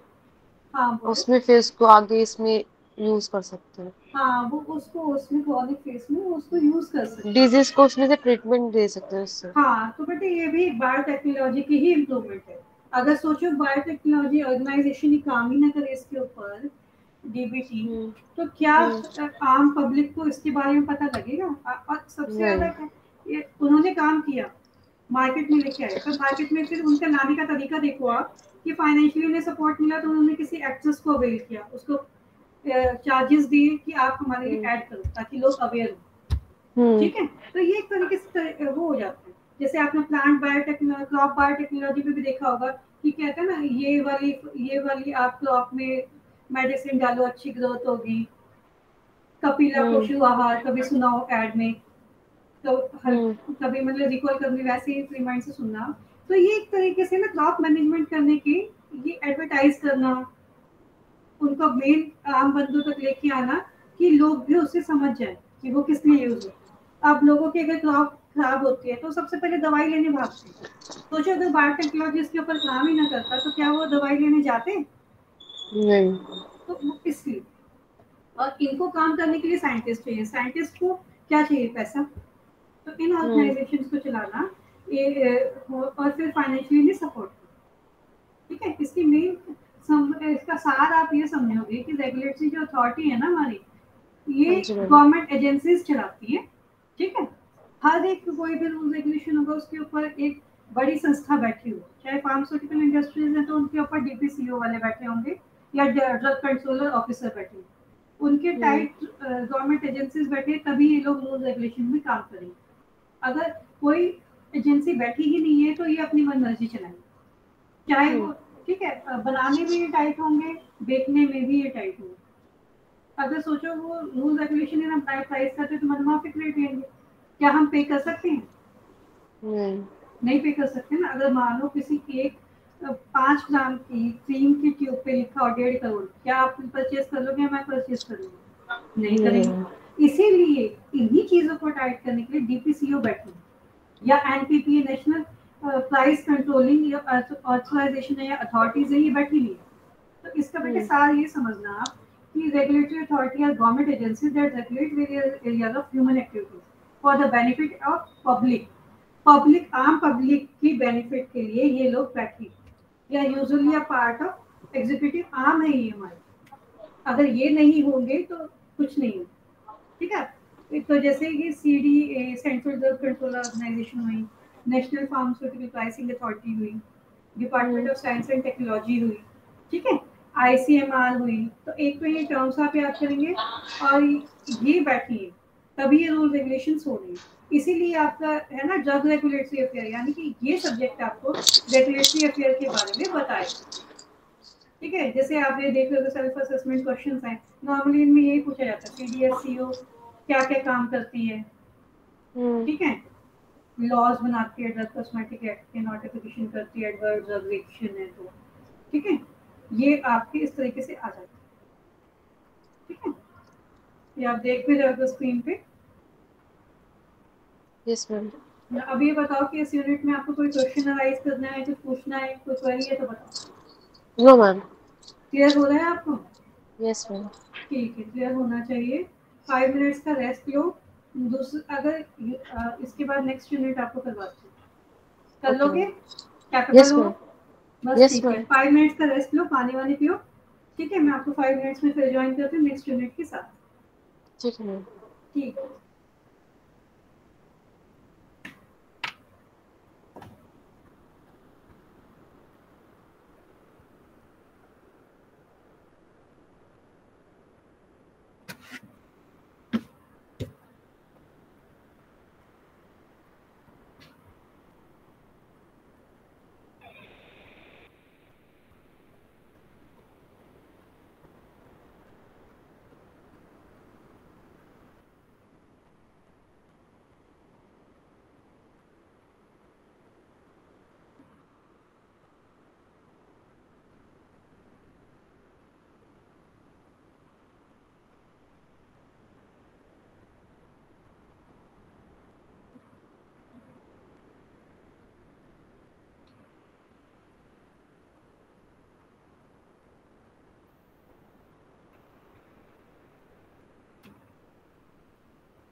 हेलो। Yes ma'am. हाँ, अब हम करने जा रहे हैं यूनिट थर्ड। ठीक है। Okay ma'am. हाँ, ये आपने लास्ट मैंने फार्मास्यूटिक्स में भी थोड़ा आपको क्लिनिकल ट्रायल्स का बताया था। ये यस यूनिट मैम। थर्ड आपके क्लिनिकल ट्रायल्स के ऊपर की है। ठीक है, तो इसके बारे में देखो। मैं इसका यहाँ पे क्लिनिकल ट्रायल्स का थोड़ा बहुत तो आप मेरे को बताओ अब कि आपने क्या मैंने आपको बताया था कितना आपको क्लियर हो। क्लिनिकल ट्रायल्स में हम जो ड्रग के ऊपर रिसर्च करते हैं, उनकी डिस्ट्रीब्यूशन रेट हो गया, हम्म, स्टेबिलिटी टेस्ट हो गया, कैसे वो बॉडी में डिजोल्व हो रही है, उसका बायोलिटी क्या है, वो हम्म, पेशेंट पे क्या वर्क कर रही है, एनिमल्स पे क्या रिजल्ट है उसका। हम्म, उस, वो सब क्लिनिकल ट्रायल्स में आता है, सब टेस्ट होते हैं वो सब। हाँ, क्लिनिकल ट्रायल्स का मतलब है कि हम क्लिनिक में कैसे ट्राई करके कर रहे हैं, ठीक है जी। हाँ, अब हम इसमें देखो इंट्रोडक्शन में ही आपको वाइड इसमें समझ आएगा कि क्लिनिकल ट्रायल्स वो CDSCO, सेंट्रल ड्रग, है ना, ये ऑर्गेनाइजेशन ये अपने ह्यूमन हेल्थ के वेलफेयर के लिए ये क्लिनिकल ट्रायल्स चलाते हैं, ठीक है। इसमें क्या है, नॉर्मली इनका काम क्या होता है, इवैल्यूएशन ऑफ ड्रग और उसकी टॉक्सिक स्टडीज को के बारे में जानना डिटेल में, ठीक है। पहले भी हमने फार्मास्यूटिक्स में भी इसके बारे में डिस्कस भी किया है, तो आई होप सो आपको प्रॉब्लम नहीं होगी समझने में, ठीक है। हाँ, तो इसका अब हम देखते हैं कि इसमें होता क्या क्या ऑब्जेक्टिव्स में, क्योंकि introduction I don't think so मुझे आपको कराने की ज़रूरत है, इंट्रोडक्शन आपको पता ही, ठीक है। किसी भी ड्रग का क्लिनिकल ट्रायल लेना पर्टिकुलर किसी पेशेंट पे, किसी एनिमल पे, ठीक है, कि वो कितना वर्क कर रही है, उसकी बायोअवेलेबिलिटी बायोलॉजिकल सिस्टम में कोई ड्रग डोज कितना अवेलेबल हो रही है, कितनी इक्वल अमाउंट में हो रही है, उसकी बायोइक्विवेलेंस क्या है, दैट इज कॉल्ड क्लिनिकल, ठीक है, वो उसके अंदर आ जाता है। इसमें ऑब्जेक्टिव्स क्या हैं, उसमें कई स्टेप्स लिए जाते हैं, जैसे कि pre clinical evaluation of new drug molecules, ठीक है। उसके बाद एथिकल कंसर्न क्या हो जाते हैं अगर हम किसी एनिमल को प्री क्लिनिकल स्टडीज के लिए ले रहे हैं, ठीक है। उसके बाद रिक्वायरमेंट सीकिंग परमिशन क्या है, इनिशिएशन ऑफ क्लिनिकल ट्रायल्स, ठीक है। क्या हम मतलब रिक्वायरमेंट मीन्स कि हमें किसी पेशेंट क्या रिक्वायरमेंट चाहिए उसको, अब किसी बीमार पेशेंट पे तो हम क्लिनिकल ट्रायल नहीं कर सकते, है ना। हमें तो hello hello, are you getting my voice? Yes ma'am. Okay. हाँ, तो क्या है दिशा इसमें कि अगर कोई हमारा बीमार पेशेंट है, उस पर हम क्लिनिकल ट्रायल नहीं ले सकते, ठीक है। तो हमारी उसमें क्या रिक्वायरमेंट्स रहेंगी वो मायने रखती हैं, इम्पोर्टेंट रखती हैं। उसके बाद इस क्लिनिकल इवैल्यूएशन के लिए कितने फेसेस रहेंगे, ठीक है। अगर कोई ड्रग मैन के अंदर या किसी ह्यूमन पेशेंट के अंदर जाती है तो उसके कितने फेसेस रहेंगे, उसकी रेगुलेटरी गाइडलाइंस क्या रहेंगी, ये आप इस आने वाली ये यूनिट क्लिनिकल ट्रायल्स में पढ़ने जा रहे हैं, ठीक है। अब इसमें आ जाओ 3.23 क्लिनिकल इवैल्यूएशन ऑफ ड्रग, जिस पे मैं अभी हूँ, ठीक है। इसमें ओके। क्या हो जाता है, मोस्ट ड्रग जो है हमारी यूज की जाती है अलग अलग डिजीज की, बहुत सारी ड्रग्स यूज की जाती है ना। तो पर्टिकुलर नाम यस। तो है नहीं, मैंने कितनी सारी यूज, कुछ प्लांट से डिराइव होती है, तो कुछ नेचुरल डिराइव होते हैं, तो कुछ सिंथेटिकली डिराइव होते हैं बाय केमिकल्स, ठीक है। तो उसमें क्या है, कुछ सिस्टम्स होते हैं, मैंने आपको अभी भी बताई कि हमारे आयुर्वेदा, अभी मैंने आपको लास्ट यूनिट्स में बताया आयुर्वेदा यस सिस्टम मैम। होता है, यूनानी बताया था, होम्योपैथी बताया था, देखा होगा छोटी छोटी सी गोलियां होती हैं यस मैम। होम्योपैथी की, है ना। मैं आपको आपको डेली रूटीन वाले एग्जाम्पल से समझाऊंगी ताकि आपको कोई प्रॉब्लम ना हो, ठीक है। ओके। आप अगर खुद भी इस क्लास के बाद भी अपनी बुक खोल के बैठोगे तो आपको लेक्चर रिकॉल हो जाएगा, ठीक है। Yes ma'am. तो कई तरीके के हमारे सिस्टम्स हैं जो आपको फार्म्स, एक तो एलोपैथी है जो हम यूज करते हैं मोस्टली, जिसका काम सिर्फ ड्रग को सप्रेस करना होता है। आयुर्वेदा क्या है, जड़ एक कहता है ना, बिल्कुल रूट से किल कर देता है, बट उसका स्लो प्रोसेस है। यूनानी सिस्टम है, होम्योपैथी है, ठीक है। होम्योपैथी में आपने सुना भी, कहते भी आए वो मेडिसिन को ना टच मत करना, बिल्कुल हाथ नहीं लगाना उसको, ऐसे लेना वैसे, बहुत प्रिकॉशंस उसके सेफ्टी मेजर्स होते हैं, ठीक है। ऐसे इन सिस्टम्स के अकॉर्डिंग फिर क्या होता है कि इन सिस्टम के साथ हम pre clinical evaluation of drug करते हैं, ठीक है, रिसर्च करते हैं।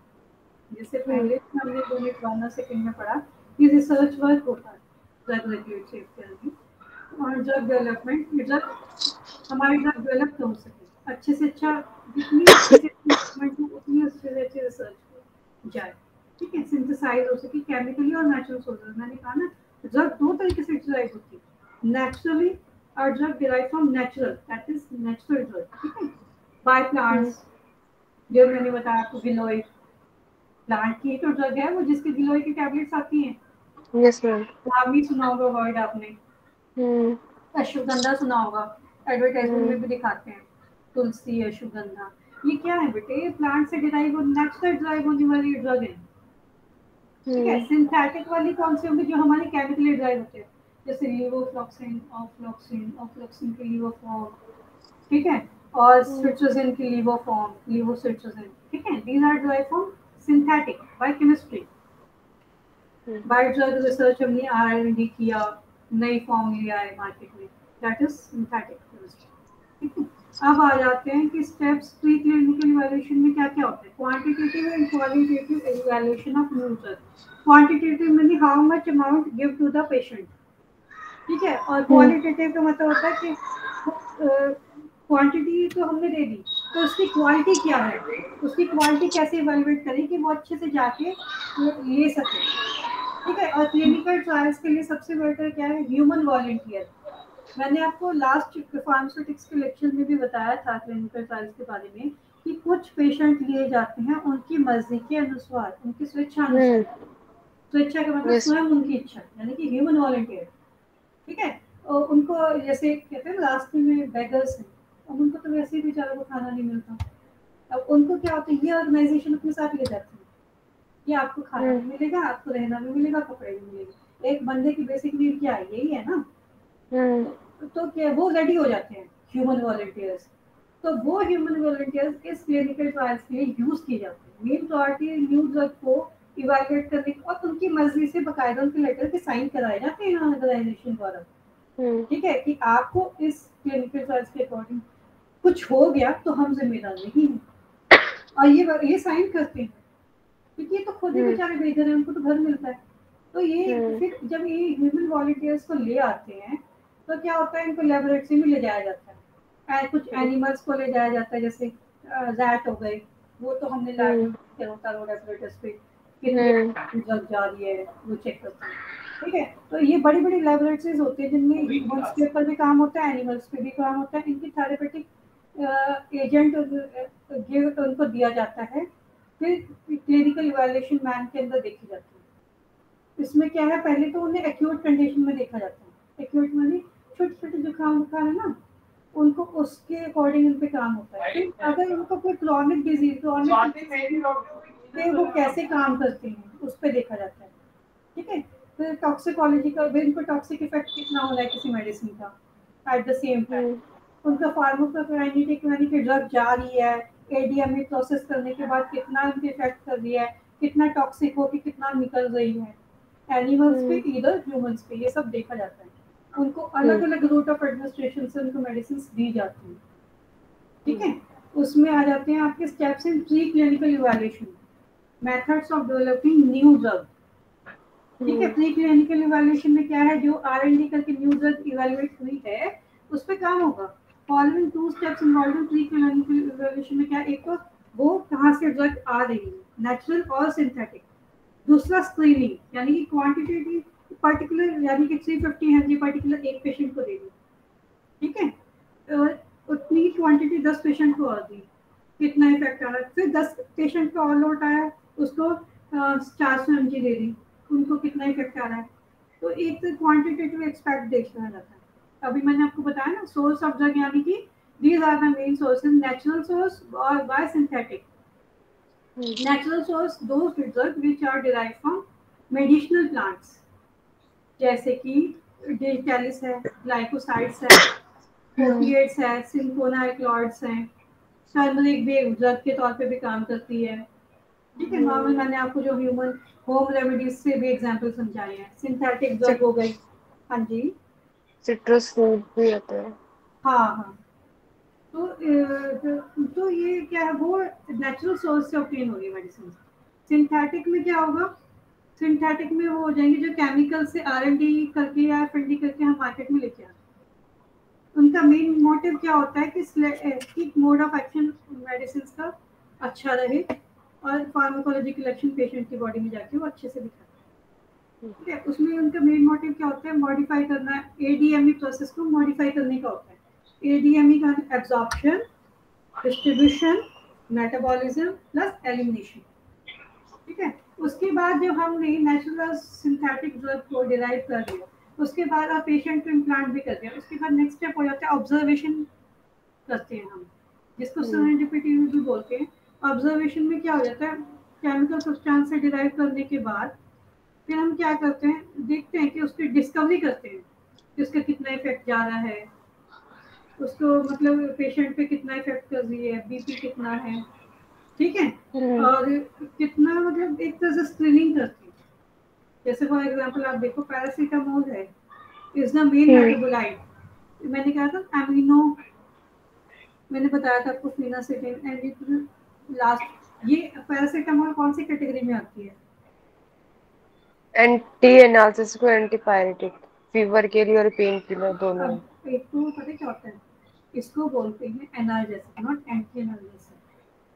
और दूसरा आपने सही बोला एंटीपायरेटिक, ठीक है। इसका दूसरा नाम है एस्टोअमाइनोफेन, ठीक है। एनासिन देखी होगी आपने, ग्रीन ग्रीन सी आती है, हाँ उस पर भी वर्ड लिखा होता है एस्टोअमाइनोफेन, ठीक है।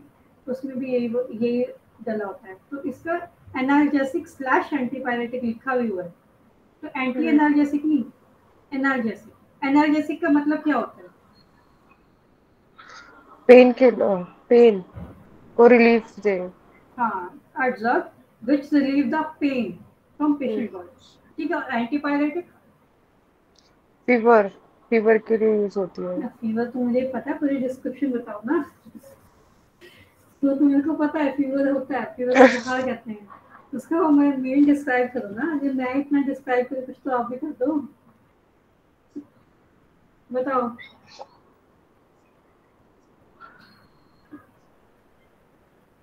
मैम इन रिलैक्स हो जाओ, इसमें कोई बात नहीं, बताओ। इसमें वो नशेड्स में आती है ना ये सारी जो होती है।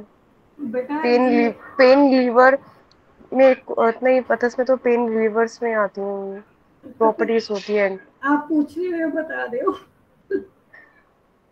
आप पूछ रहे हो बता रहे अच्छा, हो। एंटी ओके, जो use to prevent fever and relieve pen.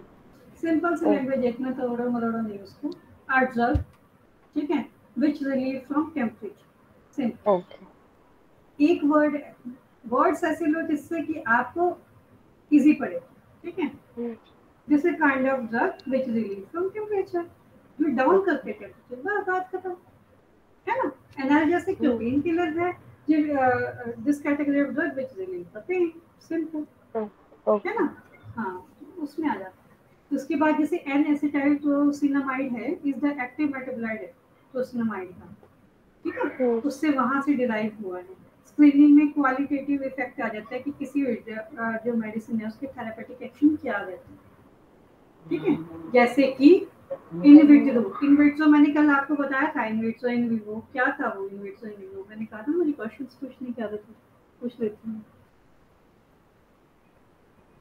In vivo जिसमें हम लिव इन ऑर्गेनिज्म पे रिसर्च करते हैं क्या, और जो इन विट्रो होता है जो हम बाहर करते हैं, इन विवो अंदर, इन विट्रो बाहर। हाँ, सिंपल है। इन विट्रो बाहर, इन इन विट्रो विवो टेस्ट अंदर। जिसे हम अपनी अनेकेड आई से देख सकते हैं। यानी कि मैंने बताया ना डिस्प्लिन को कैसे डिसइंटीग्रेट हो रही है, वो एडवर्टाइजमेंट में भी देखा है। वो हम इन विट्रो अपनी आई से देख सकते हैं कि इन विवो हमारी बॉडी के अंदर जाके क्या हो रहा है वो हम नहीं देख सकते, ठीक है। In vitro test are employed to detect antibody activity with tissue culture technique, कि भाई आपने कैसे इफेक्ट कर रहे हैं, ठीक है। उसके बाद पर्टिकुलर कंपाउंड है, उसकी थेरेपेटिक एक्टिविटी है, लिमिटेशंस हैं, ठीक है। उसके बाद दीज प्रोसीजर जैसे टॉक्सिक स्टडीज आ जाती हैं। Before a newly synthesized drug may be used in humans, it must be evaluated for potential toxicity. The aim of such studies is to assess the safety of new drug. इनका toxic studies का मतलब main motive होता है कि synthesise करने का कि अगर कोई पोटेंशियल टॉक्सिसिटी का कि सेफ ड्रग मार्केट में हो जाए। The aim of such studies is to assess the safety of new drug, कि अगर कोई ड्रग न्यू मार्केट में उतर रही है तो उसका टॉक्सिक इफेक्ट ना हो। इसीलिए हम लोग क्लिनिकल ट्रायल्स करते हैं कि ताकि हमारी जो प्रोडक्ट मार्केट में उतर रही है वो सेफ रहे, इजी टू टेक रहे। तो उसके लिए हम एक्सपेरिमेंट करते हैं एनिमल्स पे, यूज्ड ऑन माइस, रैट, यूनापिट्स एंड डॉग्स एंड मंकीज। इन सब पे हम टेस्ट करते हैं, अब मोस्टली हम रैट्स को क्यों लेते हैं, क्योंकि रैट्स का जो अंदर का इंटेस्टाइन सिस्टम होता है, प्रॉपर बॉडी ऑर्गन सिस्टम होता है, वे सेम ह्यूमन जैसा होता है, कभी देखा हो तो। ठीक है, रैट्स का, माइस का, मंकीज तो कहते ही हैं पहले ह्यूमन का पूर्वज होते थे, तो इनको हम इसलिए लेते हैं ताकि इनका हमारे साथ बिल्कुल सेम रहता है। ठीक है, इस और अब आप पढ़ोगे टॉक्सिसिटी स्टडीज की नीड क्या है। इसमें क्या है, कुछ सर्कमस्टेंसेस होते हैं कि जिसके लिए जरूरी पड़ जाते हैं। जब हम कोई न्यू सब्सटेंस मार्केट में उतार रहे हैं, तो हम ये देखते हैं कि उसकी न्यू कॉम्बिनेशन ह्यूमन यूज पे कैसी रहेगी। दूसरा कि उसकी फॉर्मुलेशन और रूट ऑफ एडमिनिस्ट्रेशन क्या पेशेंट ले पा रहा है या नहीं ले पा रहा है। तीसरा कि अगर कोई ड्रग है, स्ट्रक्चरल चेंज उसका करके ज़्यादा इफेक्ट हो रहा है, तो हम वो कर सकते हैं। जैसे कि मैंने एग्जांपल बताया था सिट्रोजिन का, लीवोफॉर्म लीवोसिट्रोजिन, वो ज़्यादा इफेक्टिव है तो लोग उसे कंसीडर करते हैं। तो यानी उसका स्ट्रक्चर में चेंज कर दिया ना हमने। Yes ma'am. वैसे ही जब कोई नई ड्रग कंबाइन होती है किसी पुराने ड्रग के साथ, तो वो कितना इफेक्ट कर रही है ये, और कोई उसका टॉक्सिक इफेक्ट तो नहीं है, ये टॉक्सिक स्टडी में पढ़ने का नीड होता है। ठीक है, अब आ जाओ डिजाइनिंग इन टॉक्सिसिटी एक्सपेरिमेंट।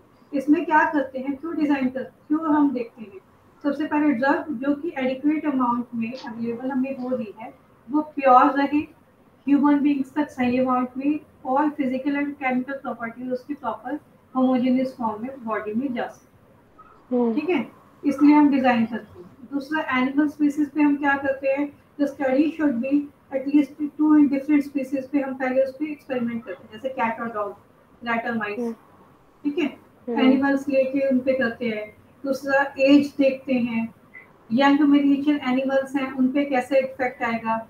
और दूसरा, हम सेक्स देखते हैं, बोथ सेक्स इक्वल नंबर पे इफेक्ट स्पेसिफिक स्टडी करवा भी पा रहे हैं या नहीं करवा पा रहे हैं। दूसरा, हम ये देखते हैं रूट ऑफ एडमिनिस्ट्रेशन हम ह्यूमंस के लिए देखते हैं। तो कहा ना कि ऑरल रूट, अगर कुछ चीजें ऐसी है कि पेशेंट फेंट है, वो ऑरल रूट से देख नहीं रहा, तो हम क्या करेंगे, उसको आई भी देंगे, पेरेंटल्स के थ्रू देंगे। कभी देखा होगा कि भाई बिल्कुल ही टाइफाइड हो गया है, ले नहीं पा रहा है ड्रग को, तो क्या करते हैं उसको, फिर हम बाय पेरेंटल्स उसको ग्लूकोज या कुछ ऐसा प्रोवाइड करते हैं। तो रूट ऑफ एडमिनिस्ट्रेशन भी इनमें मैटर करता है। दूसरा, एनिमल केयर, कि अगर कोई हम एक्सपेरिमेंट के लिए एनिमल ले रहे हैं तो उसको प्रॉपर, उसको सही टेम्परेचर में सही खाना पानी उसको प्रोवाइड करें। ठीक है, पहले टाइम में क्या होता था, एनिमल्स पे एक्ट करते थे। अब क्या है, रूल रेगुलेशन टाइट हो गए हैं, एनिमल क्रुएल्टी एक्ट के अकॉर्डिंग हम भाई अभी जहाँ हमें लगता है कि एनिमल्स अननेसेसरी पेन उनको हो रहा है, तो हम वहाँ पे रोक देते हैं। ठीक है, ये क्या है, it extends through out India accept the state of Jammu and Kashmir. ठीक है, अब आ जाते हैं लिमिटेशंस क्या है टॉक्सिसिटी। जैसे species difference, there are wide variety of species हैं जिनके अंडर ड्रग काम कर रही है, जिसमें कि इंसान, man is more sensitive than dogs, and dogs and mouse are for different drug. ये इसीलिए हम जो मैंस पे कोई एक्सपेरिमेंट होता है उसके लिए बहुत सेंसिटिवली, बहुत ध्यान में रख के हम चीज़ें लेते हैं, और डॉग्स और माउस के लिए थोड़ा और अलग वे में हम चेकिंग करते हैं कि भाई कितना इफेक्ट कर रही है। ठीक है, दूसरा हम देखते हैं कि toxic effect peculiar to human beings, toxic effect like hyposensitization, कुछ लोग बहुत सेंसिटिव होते हैं, एग्जोमेलोसाइटोसिस in man can be produced in animal. ठीक है, दूसरा सब्जेक्टिव रिएक्शन हो गए, टाइप ऑफ टॉक्सिसिटी स्टडीज हो गई। These are the three types of toxic studies which are required in preclinical studies. Acute, यानी कि acute का मतलब छोटी कोई बीमारी हो, सब acute थोड़ी उससे बड़ी। Chronic, जैसे ये लगा लो कि जिसमें जान भी जा सकती है, उसमें हम लोग देखते हैं। ठीक है, कभी इसका ध्यान रखना। एक्यूट टॉक्सिक स्टडीज में क्या हो जाता है, single dose of drug is tested by injected grading, कि भाई हम एक समय पे एक डोज को इंजेक्ट करवाते हैं एनिमल्स के अंदर, उसकी फिर परसेंटेज देखते हैं कि कि भाई कितनी परसेंटेज में मेडिसिन जा रही है, कितने स्पेसिफाइड पीरियड में और उस पर असर रह रहा है। उसका फिर प्लॉट बनाते हैं, drug response curve, DRC।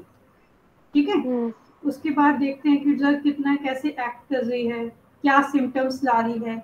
Like जैसे मैंने बताया ना कि उसको रैट को इंजेक्शन दिया एनेस्थीसिया का, फिर उसको रोटावेटर पे चढ़ाया, हम देखते क्या थे उसमें, लोकोमोटर एक्टिविटी और ड्रग का कितने टाइम में ड्रग उसकी बॉडी में जाके इफेक्ट कर दिए कि वो फेंट ना हो।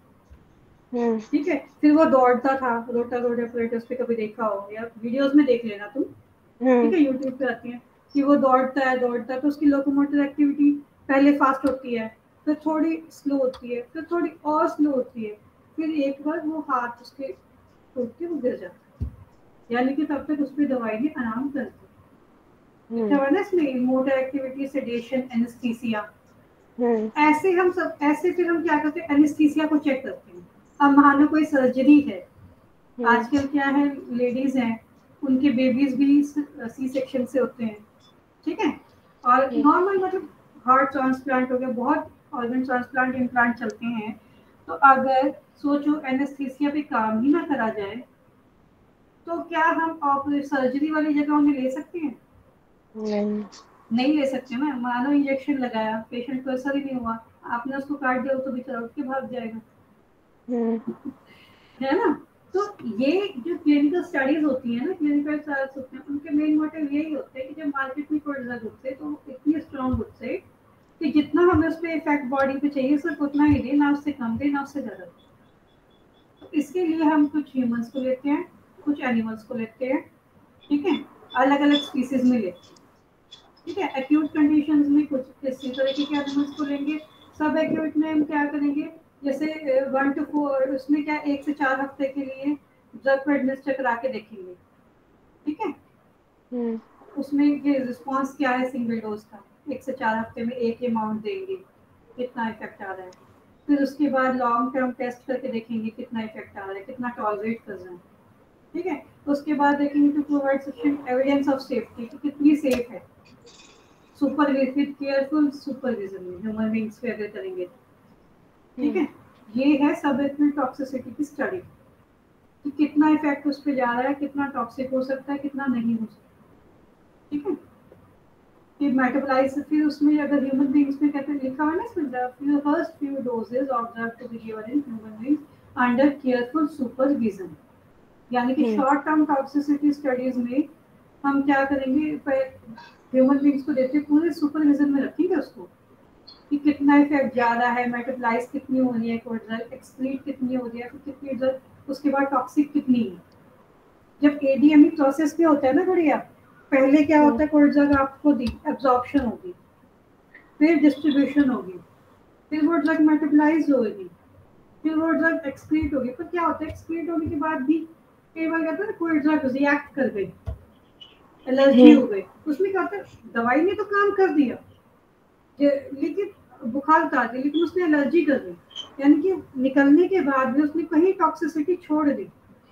उस टॉक्सिसिटी की स्टडी के लिए क्लिनिकल ट्रायल्स होते हैं, ठीक है, कि हमारी ड्रग हमारी एप्रोप्रिएट मैनर में मार्केट में होते हैं, ना कोई उसमें गलत इफेक्ट डाले, जितना रिक्वायर्ड में इफेक्ट चाहिए उतना इफेक्ट दे, ना कि टॉक्सिसिटी। तो उनको चीज़ों को मैटर में ध्यान में रखते हुए हमें ये स्टडीज करनी पड़े। क्लियर हुआ अभी तक आपको? Yes ma'am. हाँ, अब आ जाते हैं क्रॉनिक टॉक्सिसिटी स्टडी पे, ठीक है। इसमें क्या हो जाता है क्रॉनिक में, मैंने कहा ना अगर कोई बहुत बड़ी बीमारी हो तो उन पे भी रिसर्च चलती है, बड़े रिसर्च उसमें तो हम क्या करेंगे, 2 स्पीसीज हम एनिमल पे लेंगे, जैसे रॉडेंट्स में से रैट ले लिया, नॉन रॉडेंट में से डॉग, ठीक है, एक रॉडेंट लिया, एक नॉन रॉडेंट लिया। फिर उसमें क्या करेंगे, फिर हम उसमें इम्प्लांट करके देखेंगे to observe general behaviour changes, increase और डिक्रीज इन वेट, वेट कितना है। जैसे रैट के ऊपर अगर एक्सपेरिमेंट होता है ना, मोस्टली उसमें 35 से 50 ग्राम तक का वेट चाहिए। उनकी भूख कितनी लग रही है, बिहेवियरल चेंजेस क्या हैं, फिर उनका देखेंगे उनके टिश्यूज या ऑर्गन कितना काम कर रहे हैं, जैसे liver, kidney, heart, adrenal glands, histopathological examination, hematology, ये सब उसमें स्टडी किया जाएगा। उसके बाद देखेंगे to carry out the teratogenicity study for excessive effective drug, मतलब ऑर्गन्स पे कितना इफेक्ट दे रही है। कार्सिनोजेनिक इफेक्ट का मतलब होता है, कार्सिनोजेनस का मतलब होता है कैंसरस तो नहीं है, ऐसा तो नहीं है जो हम ड्रग इम्प्लांट करें वही कैंसर कर दे, उसका इफेक्ट ये तो नहीं है। फिर हम देखेंगे कोई जेनेटिक, ऐसा तो नहीं कि जेनेट हमने इम्प्लांट करी इन फ्यूचर जेनेटिक उस पर कुछ इफेक्ट हो जाए, जीन से खराब हो जाए, डिपेंडेंसी लायबिलिटी कितनी है, ऐसा ना हो कि एक बार लिए ड्रग उसके बाद बार बार पेशेंट का मन करे, तो डिपेंडेंसी होगी ना। तो उसमें हम्म, टाइप ऑफ स्टडीज हो जाती है, जैसे एक्यूट टॉक्सिसिटी स्टडी, सब एक्यूट, ये क्वेश्चन पूछ लिया जाता है। देखो लिखा भी है ना, what is acute toxicity studies, क्या कहते हैं, हम्म, कार्सिनोजेनिसिटी और टेट्राजेनिसिटी में क्या होता है, तो आप उसमें ये चीजें एक्सप्लेन करेंगे। ठीक है। हम्म। हाँ, उसके बाद आ जाओ क्लिनिकल ट्रायल्स के ऊपर और डिफाइन में। ठीक है, पहले ये बताओ थके हो या नहीं। अच्छा। थके हो तो बता दो ना, फिर उसमें इतना शाय क्यों फील कर रहे हो, मैं करवा रही हूँ आप नहीं क्लियर हो पा रहे, क्या फायदा उसमें। तो नहीं, जहाँ आपको इतना तो मुझे क्लियर हो गया। जहाँ पे ये लगता है ना आपको कि आप बस हो गया है, वहीं पे क्या मैम प्लीज ओके। मैं क्लास रोक दूँ, कोई बात नहीं, है ना। कल फिर हम यहाँ से क्लिनिकल ट्रायल्स 3.4 पॉइंट से स्टार्ट करें। ठीक है। ठीक है मैम। ठीक है, यहाँ से फिर आज की क्लास यहीं पे ऑफ कर दें। Yes ma'am. फिर ये रिकॉल करके आना, मैं बीच में से क्वेश्चंस पूछ सकती हूँ। ठीक है मैम। ठीक है। ठीक है, चलो फिर करो अपना स्टडी करो। ठीक है, God bless. Okay. Thank you okay ma'am. Okay जी, वेलकम।